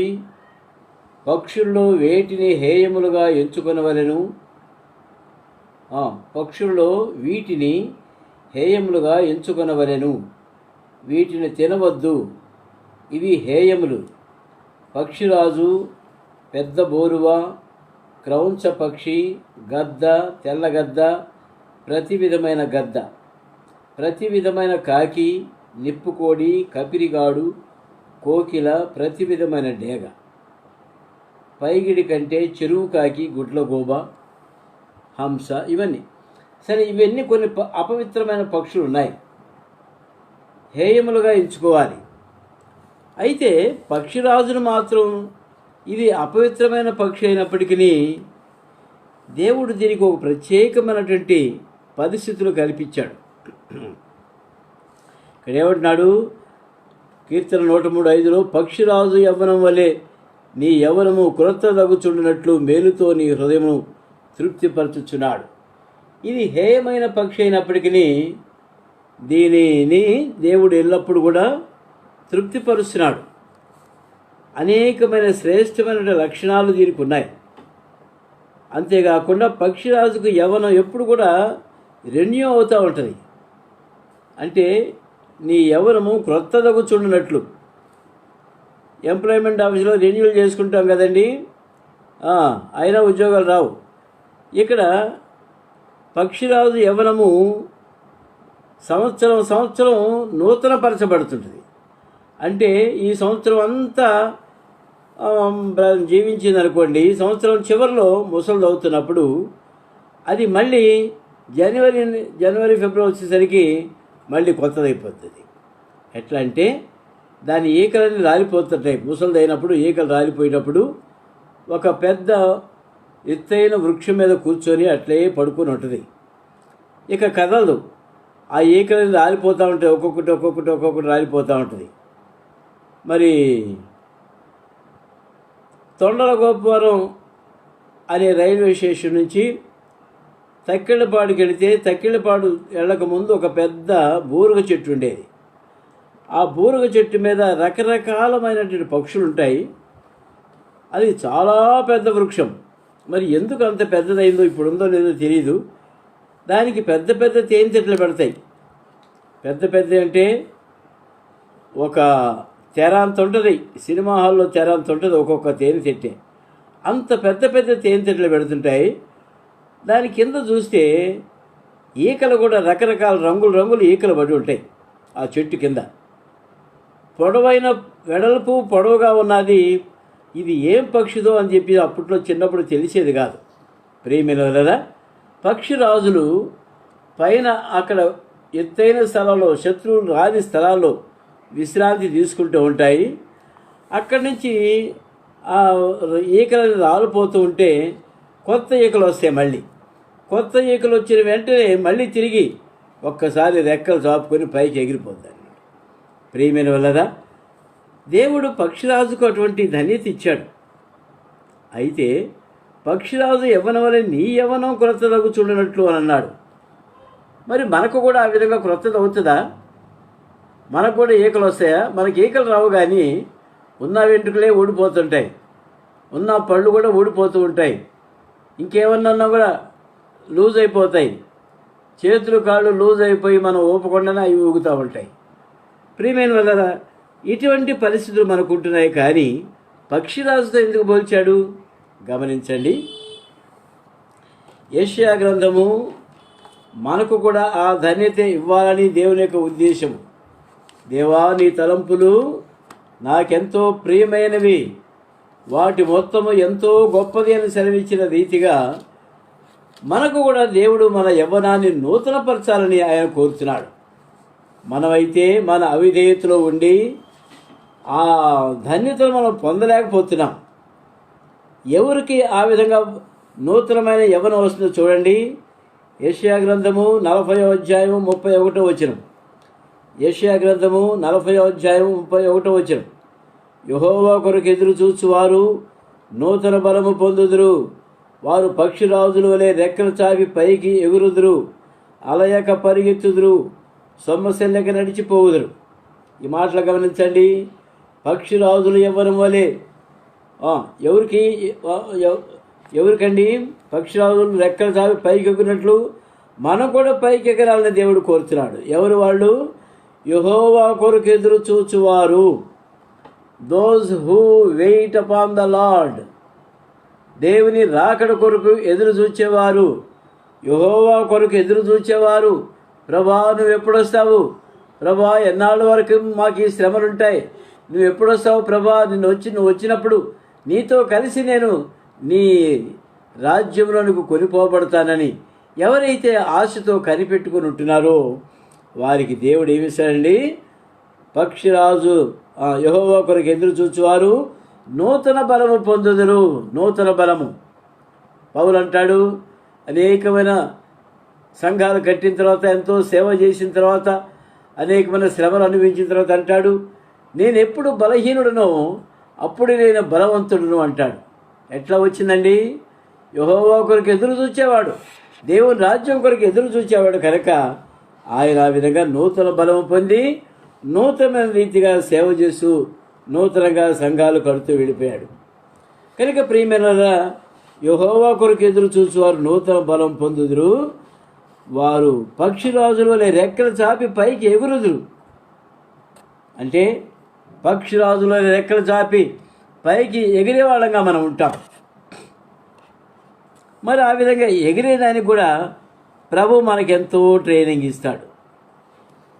ప్రభు మనం ఎగిరేదాన్ని కూడా నేర్పించి మనకెంతో ట్రైనింగ్ ఇచ్చి పైకి ఎగరాలని ఆయన కోరుతున్నాడు. ముందు చూస్తాం ఆ మాటలు. కనుక ఆ విధంగా మేలుతో నీ హృదయమును తృప్తిపరచుచున్నాడు. ఏమండి? అలయక సొమ్మసెల్లక మనం పరిగెత్తే వాళ్ళు ఉంటాం. అలయక పరిగెత్తుదురు, సొమ్మసెల్లక నడిచిపోదురు. అలయక పరిగెత్తుదురు అంటే మనం పరుగు పందెంలో అలసిపోకూడదు. అలసిపోవటం అనేది విశ్వాసికి బలహీనత. అలయక పరిగెత్తాలంటే స్టడీగా ఉండాలి. గబగబ పరిగెత్తి అలసిపోయి మరి కుందేలు తాబేలు పందాల్లోగా మనం కుందేలులాగా అలిసిపోయి ఓ మూలలో కూర్చోవటం కాదండి. ఈలోగా తాబేలు వచ్చి దాటిపోద్ది. ప్రియమైన వాళ్ళరా, పరుగు అనేది స్టాండర్డ్గా ఉండాలి. ఏమంటారు, స్లో అండ్ స్టడీ. అదేవిధంగా ఆ నడక, ఆ పరుగులో తేడా లేకుండా పరిగెత్తామంటే తప్పకుండా మనం విజయం సాధించే వారంగా ఉంటాం. కుందేలు తాబేలు పందాలు వేసుకున్నాయంట. మా మనోడు కథ చెబుతుంటాను నేను ఇది. ఈ పందాల్లో కుందేలు తాబేలు ఏమి మరి ఎట్టా, అది వాటి ఉజ్జి సరైన ఉజ్జి కాదు. అయినా కూడా కుందేలు వెళ్ళి తాబేలు దగ్గర చెప్పుకుందంట, తాబేలు నీ నడక నాకు బాగా తెలుసు, నువ్వు చాలా స్లో తాబేలు, నువ్వు అబ్బాయి నువ్వు వేస్ట్ తాబేలు, ఎక్కడికి ప్రయాణం చేయలేవు, బావిలో ఉంటే మేలు, చెరువులో ఉంటే మేలు, నీళ్ళలో ఉంటే మేలు, అంతేనంటావా అని అందుకు తాబేలు. అంతే మరి, నాతో పరిగెత్తుద్దాం. ఏం పరిగెత్తాలే బావా, సరే వస్తా, పని కాసుకుందామా అంది. కాసుకున్నావురా, ఇక్కడి నుంచి వెంగళరావు నగర్ నుంచి భక్తవత్సల నగర్ వరకు పరిగెత్తాల. ఎవరు ముందెడితే వాళ్ళకి యేసుపాదం వాళ్ళ ఇంట్లో బిర్యానీ రెడీయా? రెడీ అంది. సరే, కుందేలు ఏం చేసిందంటే గబ పరిగెత్తింది. వెంగళరావు నగర్ నుంచి దాటిపోయింది, పరిగెత్తింది, నీళ్ళ ట్యాంక్ దాటింది, హౌసింగ్ బోర్డు దాటేసింది, రైలు కట్ట దగ్గరికి వచ్చింది, గేట్ వేశారు. సరేలే, వెనక్కి తిరిగి చూసింది, తాబేలు ఎక్కడుంది? ఇంకా వెంగళరావు నగర్లోనే ఉంది. అది ఇంకా వెంగళరావు నీళ్ళ ట్యాంక్ దగ్గర కూడా రాల. అది వచ్చేసరికి ఒక నిద్ర వేద్దామని అనుకుంది. ఎక్కడ? రైలు కట్ట పక్కన ఓ బంక్ ఉంటే అక్కడ పడుకొని కూర్చోన్నది కుందేలు. ఈ తాబేలు ఏం చేసిందంటే, దీనికి గేటుతో ఏం పని, గేట్ వేసినా తీసినా ఇది వెళ్ళవచ్చు. చిన్నగా వెళ్ళిపోయింది. పక్కన కుందేలు నిద్రపోతా ఉంది. దాటుకొని పోయింది. రైలు కట్ట దాటిన వెంటనే ఏముందండి, యేసుపాదం వాళ్ళు ఇల్లు. ఆడకి చేరుకుంది. ఏంటి తాబేలు వచ్చింది ముందు అనుకున్నారు వీళ్ళు. తాబేలు చెప్పింది, యేసుపాదం గారు, ఆ కుందేలు అక్కడ నిద్రపోతా ఉంది, నాకంటే ముందే బయలుదేరింది, అది పరిగెత్తింది బాగా స్పీడ్ పరిగెత్తింది, అలిసిపోయిందండి. నేను స్టడీగా పరిగెత్తుకుంటూ వచ్చాను, నాకే మీ బిర్యానీ అంది. వెరీ గుడ్, ఆల్ రైట్, ఇప్పుడు కాదు, రేపు ఏటనకు వస్తారు, అప్పుడు వద్దు కానీ, ఆల్ రైట్ అంతే. ప్రియమైన మన పరుగు, విశ్వాస పరుగు కూడా ఎట్టుండాలంటే ఎట్టుండాలండి, స్టడీగా ఉండాలి. గబగబా పరిగెత్తి అలిసిపోయి మందిరం మానేసేది కాదు. మళ్ళీ గబగబా పరిగెత్తేసి కొంతకాలం మందిరానికి వెళ్ళి మళ్ళీ ఆగిపోయి మళ్ళీ కొంతకాలం మందిరం, ఇది పద్ధతి కాదు. ప్రియమైన కొంతకాలం ప్రభువులో బలంగా ఎదిగి బలంగా పరిగెత్తి సువార్త చెప్పి పాటలు పాడి, ఊరంతా తిరిగి సువార్త చెప్పి పాటలు పాడి, మరి జిల్లా అంతా తిరిగి పాటలు పాడి సువార్త చెప్పి చివరికి అలిసిపోయి ఇంట్లో కూర్చోవటం కాదు. ప్రియమైన దేవుని వాక్యంలో మనకు ఆసక్తి ఉండాలి, దేవుని సన్నిధిలో దేవుని సేవలో ఆసక్తి ఉండాలి. మనకు పరిగెత్తే వారంగా ఉండాలి. సొమ్మశిల్లక ఇంకేముందండి, అలయక పరిగెత్తుదురు, సొమ్మశిల్లక నడిచిపోదురు. ఒకవేళ నువ్వు వృద్ధాప్యంలో పరుగులో అలసిపోయినప్పటికీ నడక మాత్రం ఆపకూడదు. విశ్వాసి నడక ఎప్పుడు కూడా సన్నగిల్లకూడదు, నడిచిపోతూనే ఉండాలి. ఊరనక ఏదైనా సరే, ఏ ఊరైనా సరే, ఎక్కడికైనా సరే నడిచి వెళ్ళి దేవుని సేవా పరిచయంలో ఆసక్తి కలిగిన వారు ఉండాలి. ఇంకా ఎట్లా ఉండాలండి, అలయక పరిగెత్తుదురు, సొమ్మశిల్లక నడిచిపోదురు. ఇంకో మాట చూసుకుందామండి, మరి మేలుతో నీ హృదయమును తృప్తిపరిచే దేవుడిగా ఉంటున్నాడు. ఒక మాట చూసుకుందాము, కీర్తన గ్రంథము 107, మేలుతో నీ హృదయమును తృప్తిపరచుచున్నాడు. 9వ వచనం చూడండి, కీర్తన గ్రంథము 107:9, ఏలయనగా ఆశగల ప్రాణమును ఆయన తృప్తిపరిచి ఉన్నాడు, ఆకలి కొనిన వారి ప్రాణమును మేలుతో నింపి ఉన్నాడు.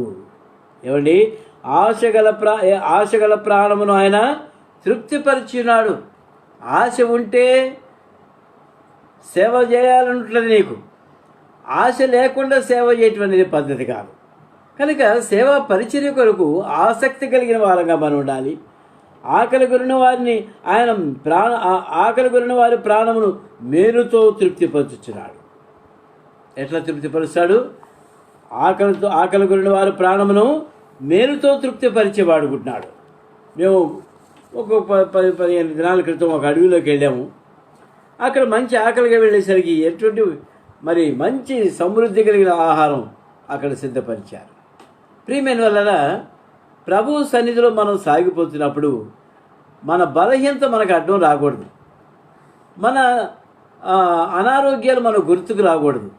అన్ని విషయాల్లో ముందుకు సాగిపోయే వారం ఉండి ప్రభువును తృప్తిపరిచే వాళ్ళం ఉంటే ప్రభువు మనను తృప్తిపరిచేవాడుకుంటున్నాడు.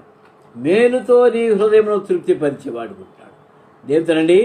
మేలుతో నీ ప్రాణమును తృప్తిపరిచేవాడుకుంటున్నాడు. ఆకలి కొనిన వారి ప్రాణమును మేలుతో నింపి ఉన్నాడు, మేలుతో నింపి ఉన్నాడు. కనుక ప్రియమైన ఆ విధంగా ప్రభు సన్నిధిలో మనం సాగిపోయి ఇంకో మాట చూద్దామండి. కీర్తన 145 అక్కడ ఒక మాట ఉంది. కీర్తన 145 16వ వచనం చూసుకుందాం. కీర్తన 145 16వ వచనం చూసుకుందామండి. నీవు నీ గుప్పిలిని విప్పి ప్రతి జీవి కోరికను తృప్తిపరచుచున్నావు. ఎంత ఆశ్చర్యకరమైన మాట అండి. 14వ వచనం కూడా చూద్దాం. యెహోవా పడిపోవు వారందరినీ ఉద్ధరించువాడు, కృంగిపోయే వారినందరినీ లేవనెత్తువాడు. సర్వజీవులు కన్నులు నీ వైపు చూచుచున్నవి. తగిన కాలముందు నీవు వారికి ఆహారం ఇచ్చుచున్నావు. నీవు నీ గుప్పిలను విప్పి ప్రతి జీవి కోరికను తృప్తిపరచున్నావు. ప్రియమైన వల్ల ఈ మాటలు చదువుతుంటే నిజంగా నాకు ప్రజల మధ్య దేవుని కార్యాలు సరిగ్గా మనం గమనించలేము, అర్థం చేసుకోలేము. ఒంటరిగా అరణ్యాల్లో ఉంటే దేవుని యొక్క ఆశ్చర్యకరమైన ప్రేమ ఏదో మనం గుర్తించగలం. ఆ మాట గమనించండి. నాకు అప్పుడు జ్ఞాపకం వచ్చింది. ఏ మాట అండి? తగిన కాలముందు నీవు వారికి ఆహారం ఇచ్చుచున్నావు. ఈ మాట మనుషులే కాదు, ప్రతి పక్షి ఈ మాట ఈ విధంగా ఆరాధించాలి. ప్రతి జంతువు ఆ విధంగా ఆరాధిస్తుంది. ప్రతి క్రూర జంతువు కూడా ఆ విధంగా ఆరాధిస్తుంది. ఏమనండి? తగిన కాలముందు నీవు ఒక ఆహారం ఇస్తున్నావు ప్రభా, నీ వందనాలు. ఉదయకాలము నేను పక్షులందరినీ లేచి వెళ్ళి ప్రభా చీకటిని పారద్రోలేవు నీకు వందనాలు. సూర్యుని ఉదంపజేసి వెలుగునిచ్చావు నీకు వందనాలు. నా కొరకై ఆహారం సిద్ధపరిచావు నీకు వందనాలు. వెరగ చెట్టు మీదకి వెళ్ళింది ఒక కాకి. అక్కడ ఏదో పురుగులుంటాయి, పొడుచుకొని తింటాం. చీకట్లో తినలేదు కదా. అదే సమయంలో ఒక నెమలి వచ్చింది. నెమలి వచ్చి మేము వెళుతున్న జీపు పక్కనే ఒక 2-3 అడుగుల దూరంలోనే ఒక చెట్టు మీద నెమలి ఉంది. అది ఏదో తింటా ఉంది. ఏం తింటుందో మేము గమనించాలి. దగ్గరికి వచ్చేదాకా ఉంది, లేచి వెళ్ళిపోయింది. ప్రతిదానికి దేవుడు దానికి ఆహారం సిద్ధపరుస్తున్నాడు. ప్రతిదానికి ఆహారం సిద్ధపరుస్తున్నాడు. సింహం ఏమంటది?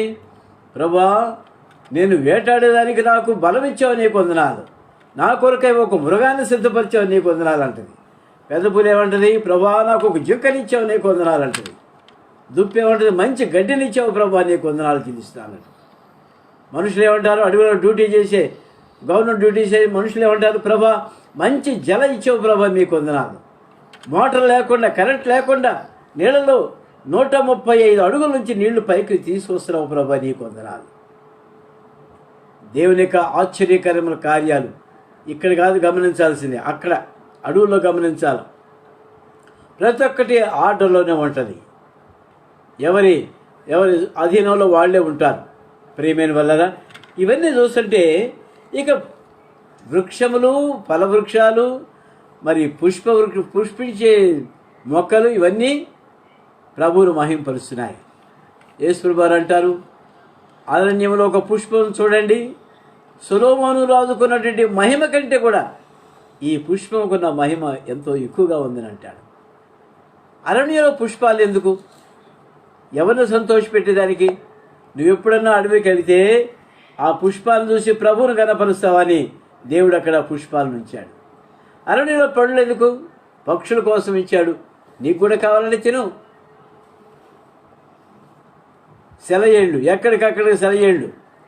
ప్రియమైన వల్ల దేవుని యొక్క ఆశ్చర్య కార్యాలు పక్షిరాజుల గురించి ఇక మనం స్టడీ చేద్దామండి. ఇంకొక మాట చూసి ముందుకు వెళ్ళిపోదాం. యెషయా గ్రంథము 30వ అధ్యాయంలో ఒక మాట చూద్దాం.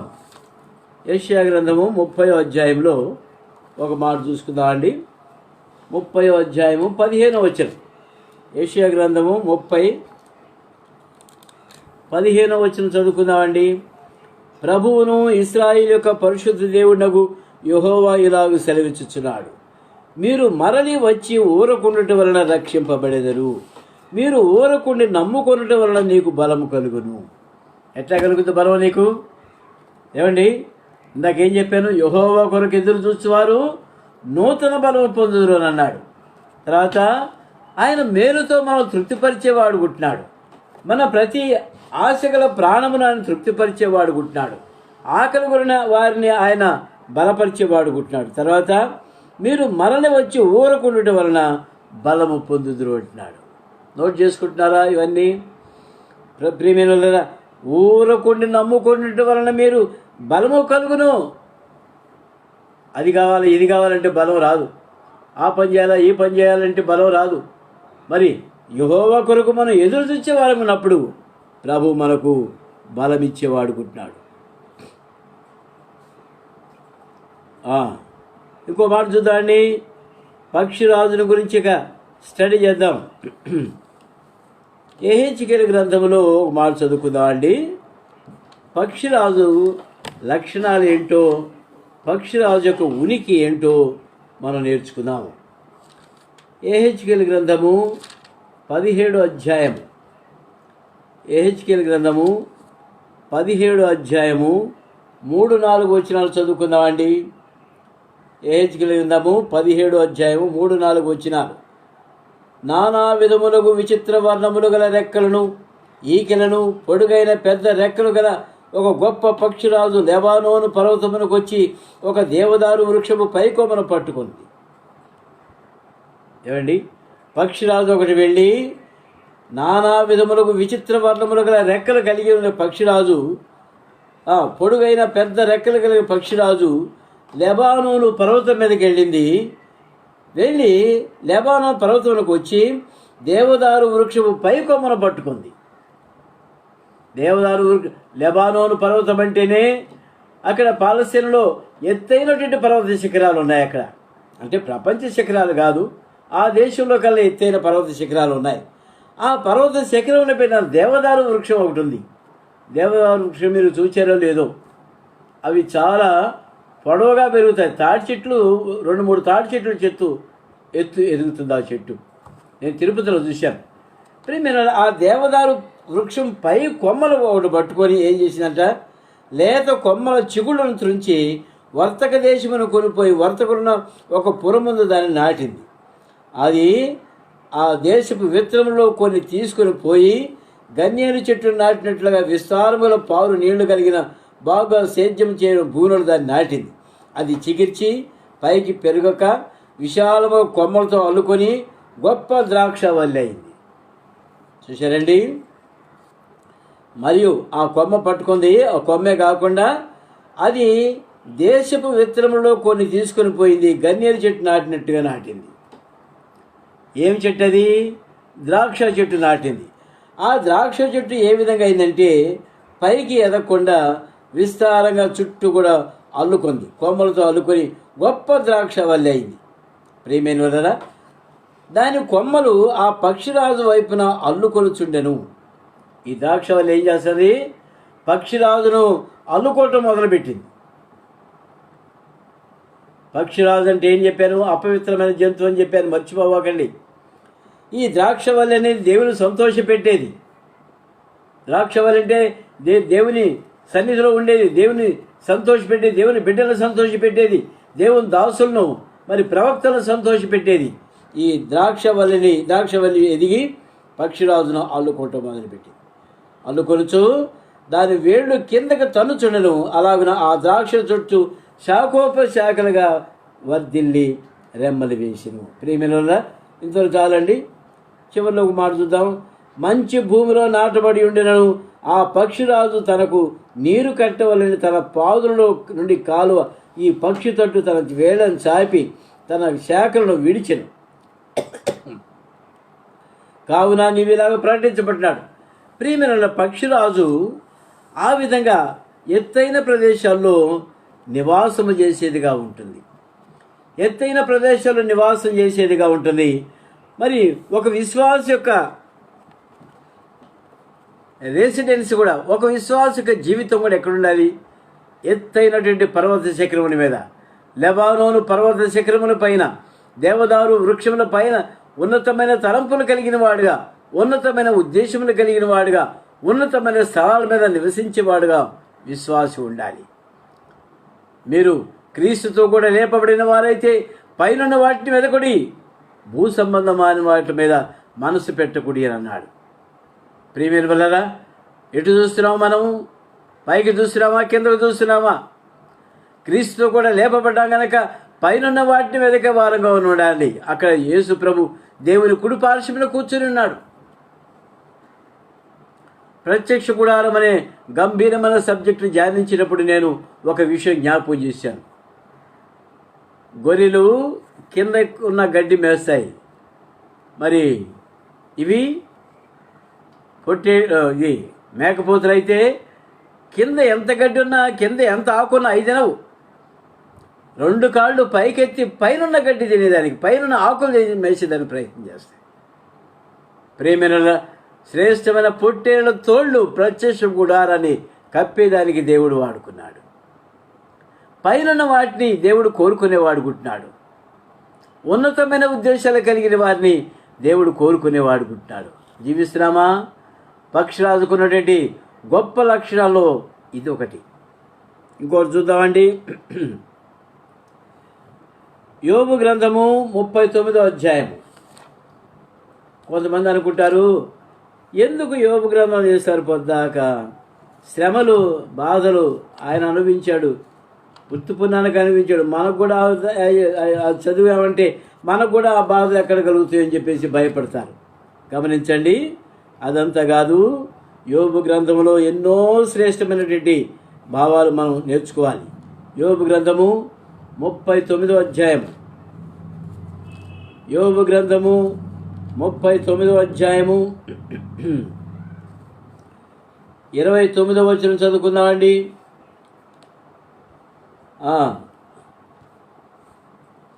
27 కూడా చదువుకుందాం.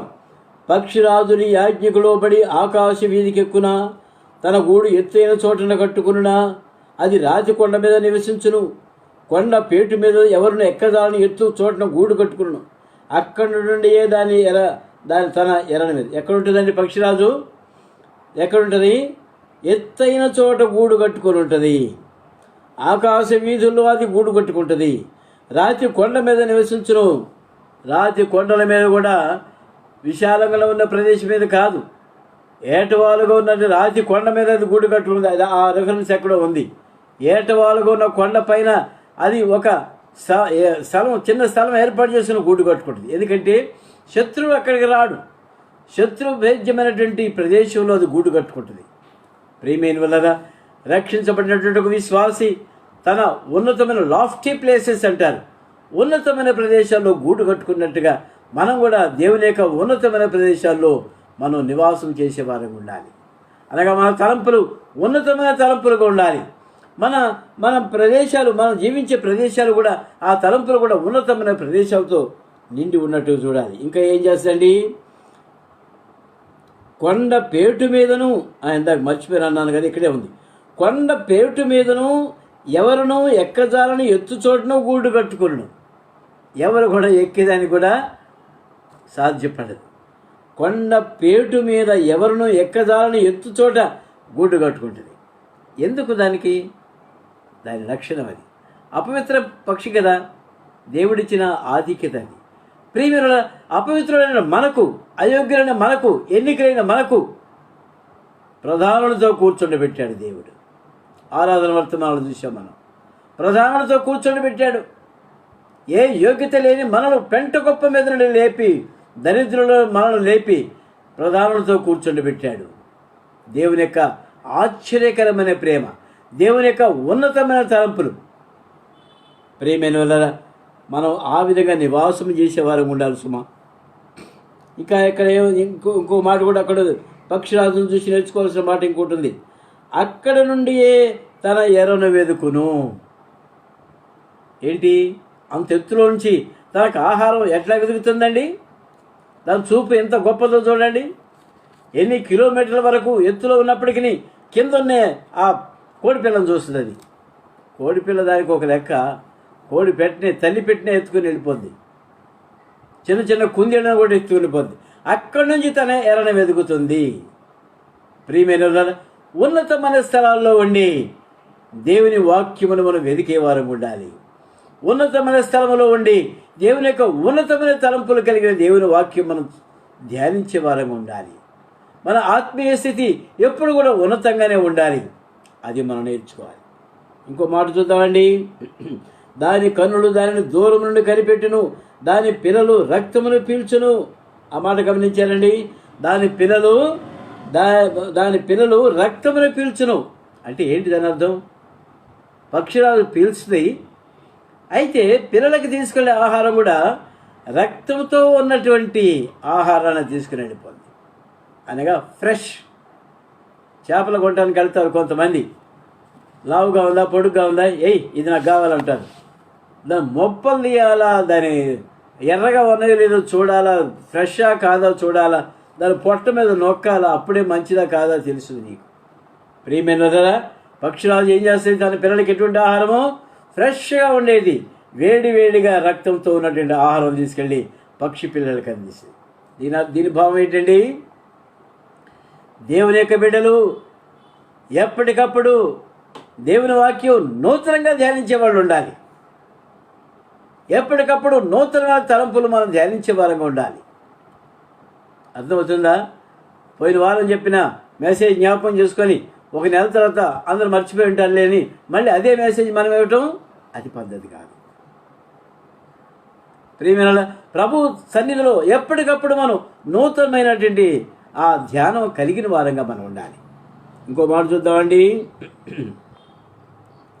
2 సమూయేలు గ్రంథము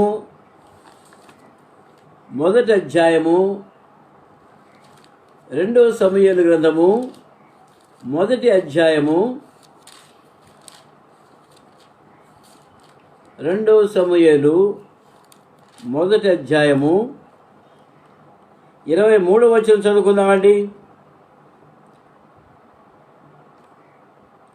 23 మధ్య భాగంలో ఉంది. వారు పక్షిరాజుల కంటే వడి గలవారు. పక్షిరాజుల కంటే వడి అంటే వేగం. ఫిజిక్స్లో చెబుతారు వడి, వేగము, ఇంకే ఉంటాయి మర్చిపోయాను. ఆ వేగం, పక్షిరాజు వేగం ఎంత గొప్పదంటే గబక్కని తీసుకొని మళ్ళీ అదే వేగంతో పైకి వెళ్ళిపోతుంది. ఏ గేర్లో కిందకి దిగిందో కాదు, టాప్ గేర్లోనే కిందకి దిగుతుంది, టాప్ గేర్లోనే పైకి వెళ్ళిపోద్ది. మనం ఏం చేస్తాం? కారు నడిపేటప్పుడు డౌన్లోకి వెళ్ళాలంటే ఫస్ట్ గేర్లో డౌన్లోకి వెళ్ళిపోతాం, మళ్ళీ ఎక్కాలంటే ఫస్ట్ గేర్లోనే ఎక్కుతాం. టాప్ గేర్లో కిందకి దిగామనుకో కారు పోతే మనం పోతాం. ప్రియమైన వారు పక్షిరాజులు వడిగలవారు. ఇర్మియా గ్రంథము, సరే అది కూడా చూసిన తలంపిను. ఇక ముగింపులో కొన్ని వచ్చిన వాక్యాలు చూసుకుందాం. కనుక అది ఎత్తైన స్థలాల మీద ఉంటుంది కనుక దీనికి సెక్యూరిటీ ఉంది. ఎత్తైన స్థలముల పైన ఉంటుంది కనుక సెక్యూరిటీ ఉంది. మనం కూడా ఉన్నతమైన తలంపులు కలిగి ఉంటున్నప్పుడు సాతాను, అపవాది మన జోలికి రాకుండా దూరంగా పోయేదిగా ఉంటుంది. ప్రియమైన ఒక విశ్వాసి తన ఇంట్లో ప్రార్థిస్తున్నప్పుడు ఆ ఇంటి చుట్టూ ప్రాకారములు, ప్రార్థన అనే ప్రాకార గోపురం ఏర్పాటు చేస్తాడు దేవుడు. ఆరాధన చేస్తున్నారంటే బలమైన ప్రాకారం మన చుట్టూ నిర్మించేవాడుకుంటున్నాడు మన ప్రభు.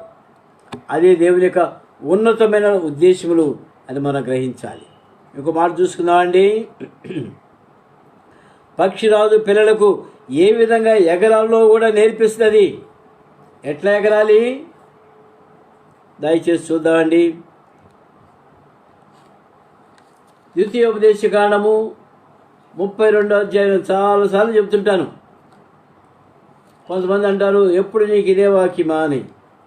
ఏమండి, పక్షిరాజు ధ్యానించినప్పుడు ఈ వాక్యం మనం మర్చిపోలేము. 32వ అధ్యాయము 11వ వచనం. ద్వితీయోపదేశకాండము 32వ అధ్యాయం 11వ వచనం. పక్షిరాజు తన గూడు రేపి తన పిల్లలపైన అల్లాడుచు రెక్కలు చాపుకొని దాన్ని పట్టుకొని తన రెక్కల మీద వాటిని మోయినట్లు యెహోవా వారిని నడిపించెను. యెహోవా మాత్రము వారిని నడిపించెను. పక్షిరాజు ఏం చేస్తుంది? పిల్లలను తీసుకొని రెక్కల మీద వేసుకొని పైకి తీసుకెళ్ళింది. ఉన్నట్టుండి ఒకసారి వదిలేస్తుంది, రెక్కలకు జారి చేస్తుంది. పిల్లలు భయంకరమైన శబ్దాలు కీ కీ అనుకుంటున్న శబ్దం కింద పడిపోయే పరిస్థితులు వస్తాయి. వెంటనే పక్షిరాజు, వడిగల పక్షిరాజు కిందకు వచ్చేసి మళ్ళీ రెక్కల మీద వేసుకుంటాడు. మళ్ళీ కాసేపు అటు ఇటు తిరిగి మళ్ళీ పైకి తీసుకెళ్ళి అక్కడి నుంచి వదిలేస్తుంది. ఈ విధంగా పలుమార్లు చేస్తున్నప్పుడు ఈ పక్షి పిల్లలు ఎందుకైనా మంచిది మనం పడిపోకుండా మనం నిలదొక్కోవాలా. అమ్మ దగ్గర మనం గట్టాను కాలేము, ఇన్నిసార్లు పడే సెట్ట దెబ్బ తగులుతుందేమో అని మనం నిలదొక్కోవాలనేటువంటి నేర్చుకుంటాయి. ఎట్లా? వాటికి వచ్చే చిన్న చిన్న రెక్కలు, ఆ రెక్కలు వచ్చిన తర్వాతనే ఆ పని చేస్తే పక్షిరాలు అవి కూడా వాటి రెక్కలు చాపి కింద పడకుండా పైన గాలిలో తేలి ఆడేదానికి నేర్చుకుంటాయి. ప్రియమైన వాళ్ళరా, పక్షిరాజును తిడతాం మనం, ఎందుకంటే జారపడతావు, పిల్లల్ని చచ్చిపోతాయేమో అంటాం. ఆ విధంగా చేస్తేనే అవి నేర్చుకుంటాయి. ప్రియమైన వాళ్ళ, బిడ్డలను పెంచడం కూడా మనం ఈ జ్ఞానం కలిగి ఉండాలి. పక్షిరాజును చూసి నేర్చుకోవాలి. బిడ్డలు ఏ విధంగా ప్రభు సన్నిధికి వెళ్ళాలో నేర్పించాలి, ఏ విధంగా ఆరాధించాలో ప్రభు సన్నిధిలో నేర్పించాలి, వాళ్ళు ఏ విధంగా ప్రార్థించాలనేది మనం నేర్పించాలి, వాళ్ళు ఏ విధంగా ఉన్నతమైన తలంపులు కలిగిన వారుగా ఉండాలో మనం నేర్పించాలి. మనం విశ్వాసులుగా ప్రభు సన్నిధిలోకి వెళ్ళటం కాదండి. రేపు మనం ప్రభు సన్నిధిలో ఉంటే మన బిడ్డలు ఎక్కడుంటారో మనం ఆలోచించుకోవాలి. ఇప్పుడు అల్లారు ముద్దుగా పెంచుకుంటాం, 30 ఏళ్ళు వచ్చినా కూడా అన్నం కలిపి ముద్దలు పెట్టి తినిపిస్తాం, మంచిదే కాదట్లా. రేపు తినవలసిన సమయం వస్తే నాకు అమ్మ అన్నం పెట్టేది, నాకు అమ్మ లేదు నాకు అని పస్తుంటాడా? నేర్చుకుంటాడు. అప్పుడు నువ్వు ముద్దలు పెట్టడం మానే కలుపుకొని తినటం నేర్చుకుంటాడు. భయంతో ఇంట్లోనే ఉంటారు బిడ్డలు, ఒక్కడనే వదిలిపెట్టి బయటికి వెళ్ళిపో, ఒక్కడి ధైర్యంగా ఉండేదాన్ని నేర్చుకుంటాడు బిడ్డ.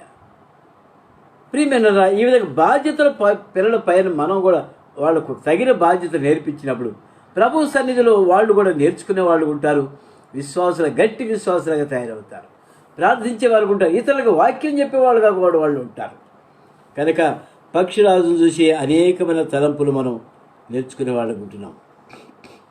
ఇంకా చాలా ఉన్నాయండి, సమయమేమో అయిపోవచ్చింది. ఇంకొక మాట మనం చదువుకున్న లేఖన భాగంలోనే ఉంది. కీర్తన 103 ఏముందండి అక్కడ? మనం ఏం చదువుకున్నాము? వారు పక్షిరాజుల వలె, పక్షిరాజు యవ్వనము నూతనమైనట్లుగా వారు నూతన బలము పొందుదురు. కీర్తన 103:5 కీర్తన 103:5 పక్షిరాజు యవ్వనం వలె నీ యవ్వనం క్రొత్తగా చూడనట్లు మేలుతో నీ హృదయం తృప్తిపరచుచున్నాడు. ఎట్లా ఉందండి? నీ హృదయాన్ని ఎట్లా తృప్తిపరుస్తున్నాడు? మేలుతో నీ హృదయాన్ని తృప్తిపరుస్తున్నాడు. ఒక్కటి ఆలోచించండి, మనం ఈ లోకంలో ఎంతో తింటున్నాం, ఎంతో చూస్తున్నాం, తాగుతున్నాం. ఈ తృప్తి కంటే దేవుని వాక్యం అన్న తర్వాత కలిగిన తృప్తి, దాంతో పోల్చి చూడండి, మీకే అర్థమవుతుంది. దేవుని వాక్యం సజీవమైనటువంటిది, జీవము కలిగిన దేవుని వాక్యం, జీవపు ఊటలో ఉండేటువంటి దేవుని వాక్యం. అటువంటి వాక్యం ధ్యానించినప్పుడు మేలుతో, అధికమైన మేలుతో మనం తృప్తిపరిచేవాడు ఉంటున్నాడు మన ప్రభు. కనుక ఈ విషయంలో ప్రియమైన వల్ల మన పక్షిరాజును చూసి ఈ నేర్చుకుందాం.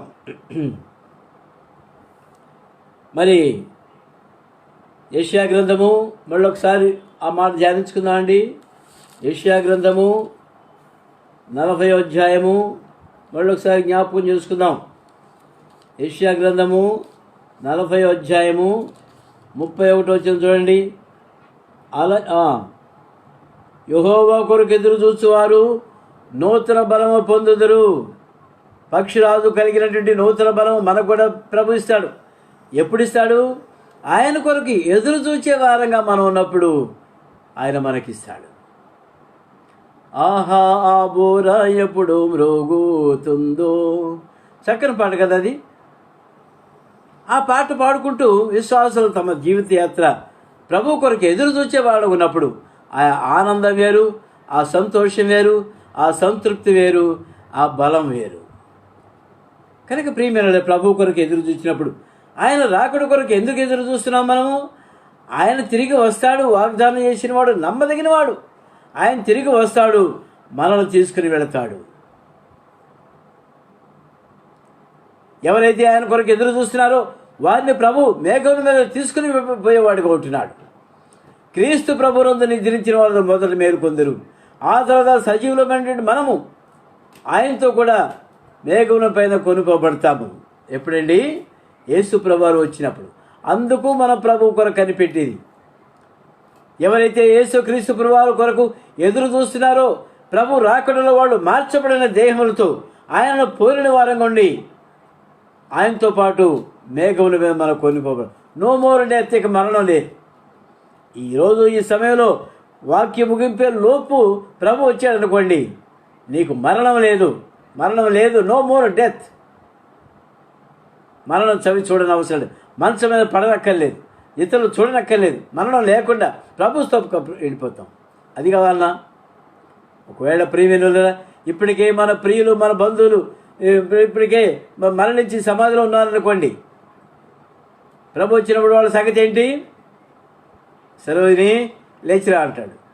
పిలవనక్కర్లా, ఆయన రాకుండా బూర శబ్దం వింటే చాలు ఆటోమేటిక్గా లేచి వెళ్ళిపోతారు.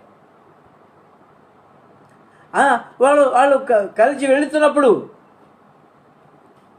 అందరూ కలిసి వెళుతున్నప్పుడు ఆ తృప్తి ఎప్పుడు వస్తుందండి? ఎప్పుడు వస్తుంది ఆ తృప్తి? మామూలు సమయంలో రాదు. ఆయన రాకుండా యెహోవా కొరకు ఎదురు చూసేవారు నూతన బలం పొందుదురు. ఒకవేళ నువ్వు ఇప్పుడు బలహీనంగా ఉండవచ్చు, ఒకవేళ షుగర్తో ఉండవచ్చు, బీపీతో ఉండవచ్చు, లేదా కరోనాతో ఉండవచ్చు. ప్రియమైన ప్రభు రాకడ సమయంలో ఇవన్నీ ఉండవేక. నీ కాల్లో ముళ్ళు గుచ్చుకున్నా కూడా, సెప్టిక్ అయినా కూడా దాన్ని మర్చిపోవచ్చు. ఈ కాళ్ళతో పని లేదు. మహిమా దేహములతో ప్రభు నిన్ను కొనిపోతున్నప్పుడు ఈ లోకాన్ని చూసుకుంటా వెళ్ళిపోతావు. మేఘంలో పైగా చూస్తాం, కిందకు చూడడం. అప్పుడు పై ఇంకా ఏముంది పైన, ఇంకా ఏముంది పైన అన్నట్టుగా వెళ్ళిపోతాం. మనం దేవుని రాజ్యం అక్కడ ప్రవేశిస్తాం. ప్రియమైన వాళ్ళరా, ఇక్కడ ఒకవేళ బాడుగుంట్లో ఉంటున్నావేమో కానీ దేవుడు మనకేం చేశాడు? మ్యాన్షన్స్ ఏర్పాటు చేశాడు. పెద్ద పెద్ద మ్యాన్షన్స్ ఏర్పాటు చేశాడు. చివరిగా ఒక మాట చూసుకొని ముగిస్తామండి.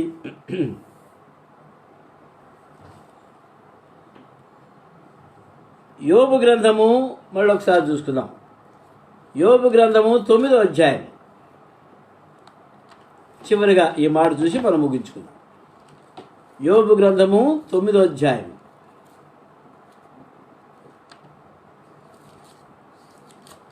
యోబు గ్రంథము 9వ అధ్యాయం మీరు తీసే ఉంటారు. 26వ వచనం చదవండి. యోబు గ్రంథము 9వ అధ్యాయము 26వ వచనం. ఎర మీదికి విసురున దిగు పక్షిరాజుల వలె అవి త్వరపడి పోవును. ఈ మాట గమనించండి. రెల్లు పడవలు దాటిపోవునట్లు అవి జరిగిపోవును. ఎర మీదికి విసురున దిగు పక్షిరాజుల వలె అవి త్వరపడిపోవును. ఏమర్థమైంది మీకు? పక్షిరాజు ఎర మీదకి విసురున దిగుద్ది. ఆ పరిశుద్ధాత్మ దేవుడు ఆ ఒక్క పొల్లు కూడా పోకుండా ఆ మాట అడ్జెక్టివ్. విసురున అనేది అడ్జెక్టివ్. ఎంత స్పీడ్గా వచ్చి దిగుతుందో మనం పక్షిరాజు చూసి నేర్చుకోవాలి. దేవుని వాక్యం ఎక్కడుందో విసురున మనం చేరుకునే వాళ్ళం ఉండాలి. ఆ ప్రదేశానికి 10:30 కన్నారు, 10:30కి విసురున వెళ్ళి మందిరంలో ఫస్ట్ ప్లేస్ నాది అన్నట్టుగా కూర్చోవాలి. విసురున ఆ మాట రెడ్డింగ్ తొందరగా చేసుకోండి. విసురున కనుక దేవుని వాక్యం కొరకు మనం పరిగెత్తే వారంగా ఉండాలి. ఈ దినాల్లో దేవుని వాక్యం కొరకు నువ్వు పరిగెత్తలేకపోతున్నావు కనుకనే దేవుడు నీ బలహీనత గమనించి ఆయనే దేవుని వాక్యానికి వేగముగా పరిగెత్తే వారు చేశాడు. వేగముగను దేవుని వాక్యము పరుగెత్తును, దేవునికి స్తోత్రము గానము చేయుటయే మంచిది. కనుక ప్రియమైన వేగంగా దేవుని వాక్యం దగ్గరకు వస్తుంది. పక్షిరాజు ఆ ఎర్ర కోసం, ఆ ఆహారం కోసం, ఆ వాక్యం కోసం వేగంగా దిగి పరిగెత్తి గబక్కను పట్టుకొని వెళ్ళిపోయి బిడ్డలకు అందిస్తుంది. రక్తపు చుక్కలు కింద పడినా కూడా అది ఒప్పుకోదు. శ్రేష్టంగా రక్తం కారకుండానే కారక ముందే వేగంగా స్పీడ్గా తీసుకెళ్ళి పిల్లలకు అందిస్తుంది. దేవుని ప్రజలు, దేవుని దాసులు వేడిగా ఆహారం సిద్ధపరిచే వాళ్ళగా ఉండాలి. దినదినము నూతనంగా దేవుని వాక్యము సిద్ధపరిచే వాళ్ళకు ఉండాలి. వేడిగా ఫ్రెష్గా రుచికరంగా దేవుని వాక్యం దేవుని ప్రజలకు అందించే వారికి ఉండాలి. ఉందా నీకు ఆ వేగము? ఆ వడి నీలో ఉందా? ఆ విసురు నీలో ఉందా? వాక్యం చెప్పేదానికి విసురు కావాలి, వాక్యం అందించేదానికి విసురు కావాలి, వాక్యం సిద్ధపడేదానికి విసురు కావాలి, వాక్యం వినేదానికి నీకు విసురు కావాలి, దేవుని సన్నిధిలో అనుభవించేదానికి నీకు ఆ విసురు కావాలి, అనగా ఆసక్తి. ప్రియమైన దేవుడి చిన్న వలయ లేఖన భాగం మన కొరకే ఆస్వాదించి మన ఆత్మీయ జీవితానికి ఎదుగుదల కొరకై సహాయపడునుగాక. ప్రార్థన చేసుకుందామండి. ప్రేమ కలిగిన మా తండ్రి, పరిశుద్ధుడైన మా దేవా, మీ ఘనమైన నామములకు వందనాలు, స్తుతులు, స్తోత్రాలు చెల్లిస్తున్నాము. పక్షిరాజు జీవితంలో అనేకమైన శ్రేష్టమైన అనుభవాలు మీరు మా గమనంలో తీసుకొచ్చింది మీకు వందనాలు చెల్లిస్తున్నాము. మేము కూడా మా తండ్రి పక్షిరాజును చూచి మా జీవిత గమనములు, మా జీవిత లక్షణములు, మా జీవిత గమ్యం ఆ విధంగా నడిపించుకునే దానికి మాకు సహాయం చేయండి. వాక్యం కొరకై విసురున వెళ్ళి వినేవాళ్ళం ఉండడం సహాయం చేయండి. మా ప్రభా, ఫ్రెష్గా దేవుని వాక్యం వినేదానికి మాకు సహాయం చేయండి. ఆత్మీయంగా మీ బిడ్డలను లేపండి. మీ సేవకులను ఆ విధంగా సిద్ధపరచండి. మీ దైవ దాసులను ఆ విధంగా సిద్ధపరచండి. వాక్యం అందించే పెద్దలైన వారిని మీరు ఆ విధంగా సిద్ధపరచండి. దేవుని ప్రజలకు దేవుని వాక్యం ఫ్రెష్గా అందించి తృప్తిపరిచే వారు గుండుకు సహాయం చేయండి. మా ప్రభా, దయ చూపించండి. వాటిలో ఉద్యమం కోసం ప్రార్థిస్తున్నాను. మంచి ఆరోగ్యం దయచేయండి. అన్నయ్య కూడా మంచి ఆరోగ్యం దయచేయండి. చిట్టకి మంచి ఆరోగ్యం దయచేయండి. రూతమును మీరు కనికరించండి. షుగర్ని కంట్రోల్ ఉంచండి. మా ప్రభా, మా తండ్రి, ఇదను కీర్తి ప్రయాణం కొరకు ప్రార్థిస్తున్నాను. సహాయపడండి. శాంసన్ బేబీ రాణి వాళ్ళకి ఇచ్చిన ఉద్యోగాల్లో వర్ధిల్లుటకు సహాయం చేయండి. మా ప్రభా, కిరణ్కి మా తండ్రి బీపీని కంట్రోల్లో ఉంచండి. భవానికి షుగర్ కంట్రోల్లో ఉంచండి. మౌనికి వచ్చింటూ స్టడీస్లో సహాయం చేయండి. జార్జి కుటుంబానికి జ్ఞాపకం చేసుకొని మీ బిడ్డలందరికీ రక్షణ భాగ్యం దయచేయండి. డేవిడ్ కొరకు ప్రార్థిస్తున్నాను. మైనర్ ఆపరేషన్లో సహాయపడినందుకు మీకు వందనాలు. గాయమును మీరు మాన్పండి, మీరే కట్టి స్వస్థపరచమని వేడుకుంటున్నాను. త్వరలో తన దినచర్య ప్రారంభించడానికి సహాయం చేయండి. ఎస్సీలకు డ్యూటీలో సహాయపడుతున్నందుకు వందనాలు. ఆ బిడ్డను మీరు ఆశీర్వదించండి. హ్యానా బ్లెస్సి స్టడీస్లో సహాయం చేయండి. భవిష్యత్తులో ఆశీర్వదించండి. మా ప్రభా, శోభాకు ఉద్యోగం దయచేయండి. మా తండ్రి కమలాకు ఉద్యోగం దయచేయండి. తిమోతి కొరకు రాకపోకలో సహాయపడండి. గవర్నమెంట్ డ్యూటీస్ ఈ దినాల్లో భయంకరంగా ఉంటుండగా జ్ఞానము కలిగి గవర్నమెంట్ డ్యూటీస్ చేయుటకు మీ కృప దయచేయండి. గ్రేసీ సాత్విక్ మీ కృపలో వర్ధిల్లుటకు సహాయం చేయండి. నాని కోసం ప్రార్థిస్తున్నాను. ఉద్యోగం దయచేయండి నాయన. కుటుంబంగా కట్టబడాలని ఆశిస్తున్నాము. ఆ బిడ్డ మీ కొరకై ఫలించినట్లుగా దయ చూపించమని వేడుకుంటున్నాను. పండు కోసం ప్రార్థిస్తున్నాను. భవిష్యత్తును ఆశీర్వదించండి, సహాయపడండి. వరము కోసం ప్రార్థిస్తున్నాను. షుగర్ కంట్రోల్లో ఉంచండి. సియోను భరత్ బిడ్డల కొరకు ప్రార్థిస్తున్న కుటుంబాన్ని భద్రపరిచి ఆశీర్వదించండి. మా ప్రభా, జ్యోతికి ఉద్యోగం దయచేయమని వేడుకుంటున్నాను ఆయన. మేరీకి షుగర్ కంట్రోల్లో ఉంచండి. బిడ్డలిద్దరిని రాజేష్ని మీరు ఆశీర్వదించమని వేడుకుంటున్నాం. విజయ్ కుటుంబం కోసం ప్రార్థిస్తున్నాం. మీ బిడ్డలిద్దరికి ఉద్యోగాలు దయచేయండి. చిన్న బిడ్డ మీ కృపలో వర్ధిల్లుటకు సహాయం చేయండి. మిసెస్ ఫిలిప్ గారి కోసం, మిసెస్ చర్చిల్ గారి కోసం, కాంతమ్మ సిస్టర్ కోసం, లిల్లీ గ్రేస్ కొరకు, ఎస్ఏరమ్మ సిస్టర్ కొరకు ప్రార్థిస్తున్నాం. మీ దాసులైన వారందరినీ మీరే కనికరించండి. జాన్ సుబ్బారెడ్డి గారి మిసెస్ కొరకు ప్రార్థిస్తున్నాను ఆయన. మీ దాసులను మీరే స్వస్థపరచండి. మా ప్రభా, మా తండ్రి, మరి మీరియామ సిస్టర్ భర్త కొరకు ప్రార్థిస్తున్నాను ఆయన. మీ దాసులు మీరు కనికరించండి. మెడ్రాస్లో ట్రీట్మెంట్ తీసుకుంటున్నాడు. మీరే సమీపంగా ఉండండి. మా ప్రభా, త్వరలో స్వస్థపడి తిరిగి రాగలుగుటకు సహాయపడండి. రోజమ్మ వృద్ధాప్యంలో ఉంది, సహాయపడండి. మిస్సెస్ చర్చిల్ గారు కూడా వృద్ధాప్యంలో ఉన్నారు, కృప చూపించండి. మా ప్రభా, గ్రేసమ్మ కుటుంబం, శైలజమ్మ కుటుంబం, జాన్ డేవిడ్ గారి ముగ్గురు బిడ్డల కుటుంబాల కోసం ప్రార్థిస్తున్నాను ఆయన. మీరే బలపరిచి ఆదుకోరండి. బ్యూరా సిస్టర్ కుటుంబం కోసం ప్రార్థిస్తున్నాం. 6 ఉన్న బిడ్డలు మా తల్లి జ్యోతి తల్లి కొరకు, చక్రపాణి కుటుంబం కొరకు, కుమార్ కుటుంబం కొరకు, రమణారెడ్డి గారి కుటుంబం కొరకు ప్రార్థిస్తున్నాం. దయ చూపించండి. మా ప్రభా, మాకిచ్చిన శ్రేష్టమైన సమయం బట్టి మీకు వందనాలు. నన్ను కూడా మీరు జ్ఞాపకం చేసుకునండి. మీరు ఇచ్చిన లేఖన భాగాలు బట్టి మీకు వందనాలు. వాక్యం ద్వారా మేము బలపరచబడి మీ కొరకై మేము జీవించే వారంగా ఉండటం సహాయం చేయండి. మా జీవిత లక్ష్యాలు మార్చుకున్నట్టు సహాయం చేయండి. మా మాటలు మార్చుకున్నట్టుకు సహాయం చేయండి. మా పద్ధతులు మార్చండి. మీ బిడ్డలుగా మార్చండి. ఉన్నతమైన తలంపులు కలిగి ఉండుటకు సహాయం చేయండి. యేసు ప్రభు నామములో స్తుతించి ప్రార్థించి వేడుకుంటున్నాము తండ్రి. ఆమేన్. మన తండ్రి అయిన దేవుని యొక్క మహిమ, యేసు క్రీస్తు ప్రభు వారి యొక్క కృప, పరిశుద్ధాత్మ దేవుని యొక్క అన్యోన్య సహవాసము నిరంతరము మనతోటి నడిపించిన గాక. ఆమేన్. ఆమేన్.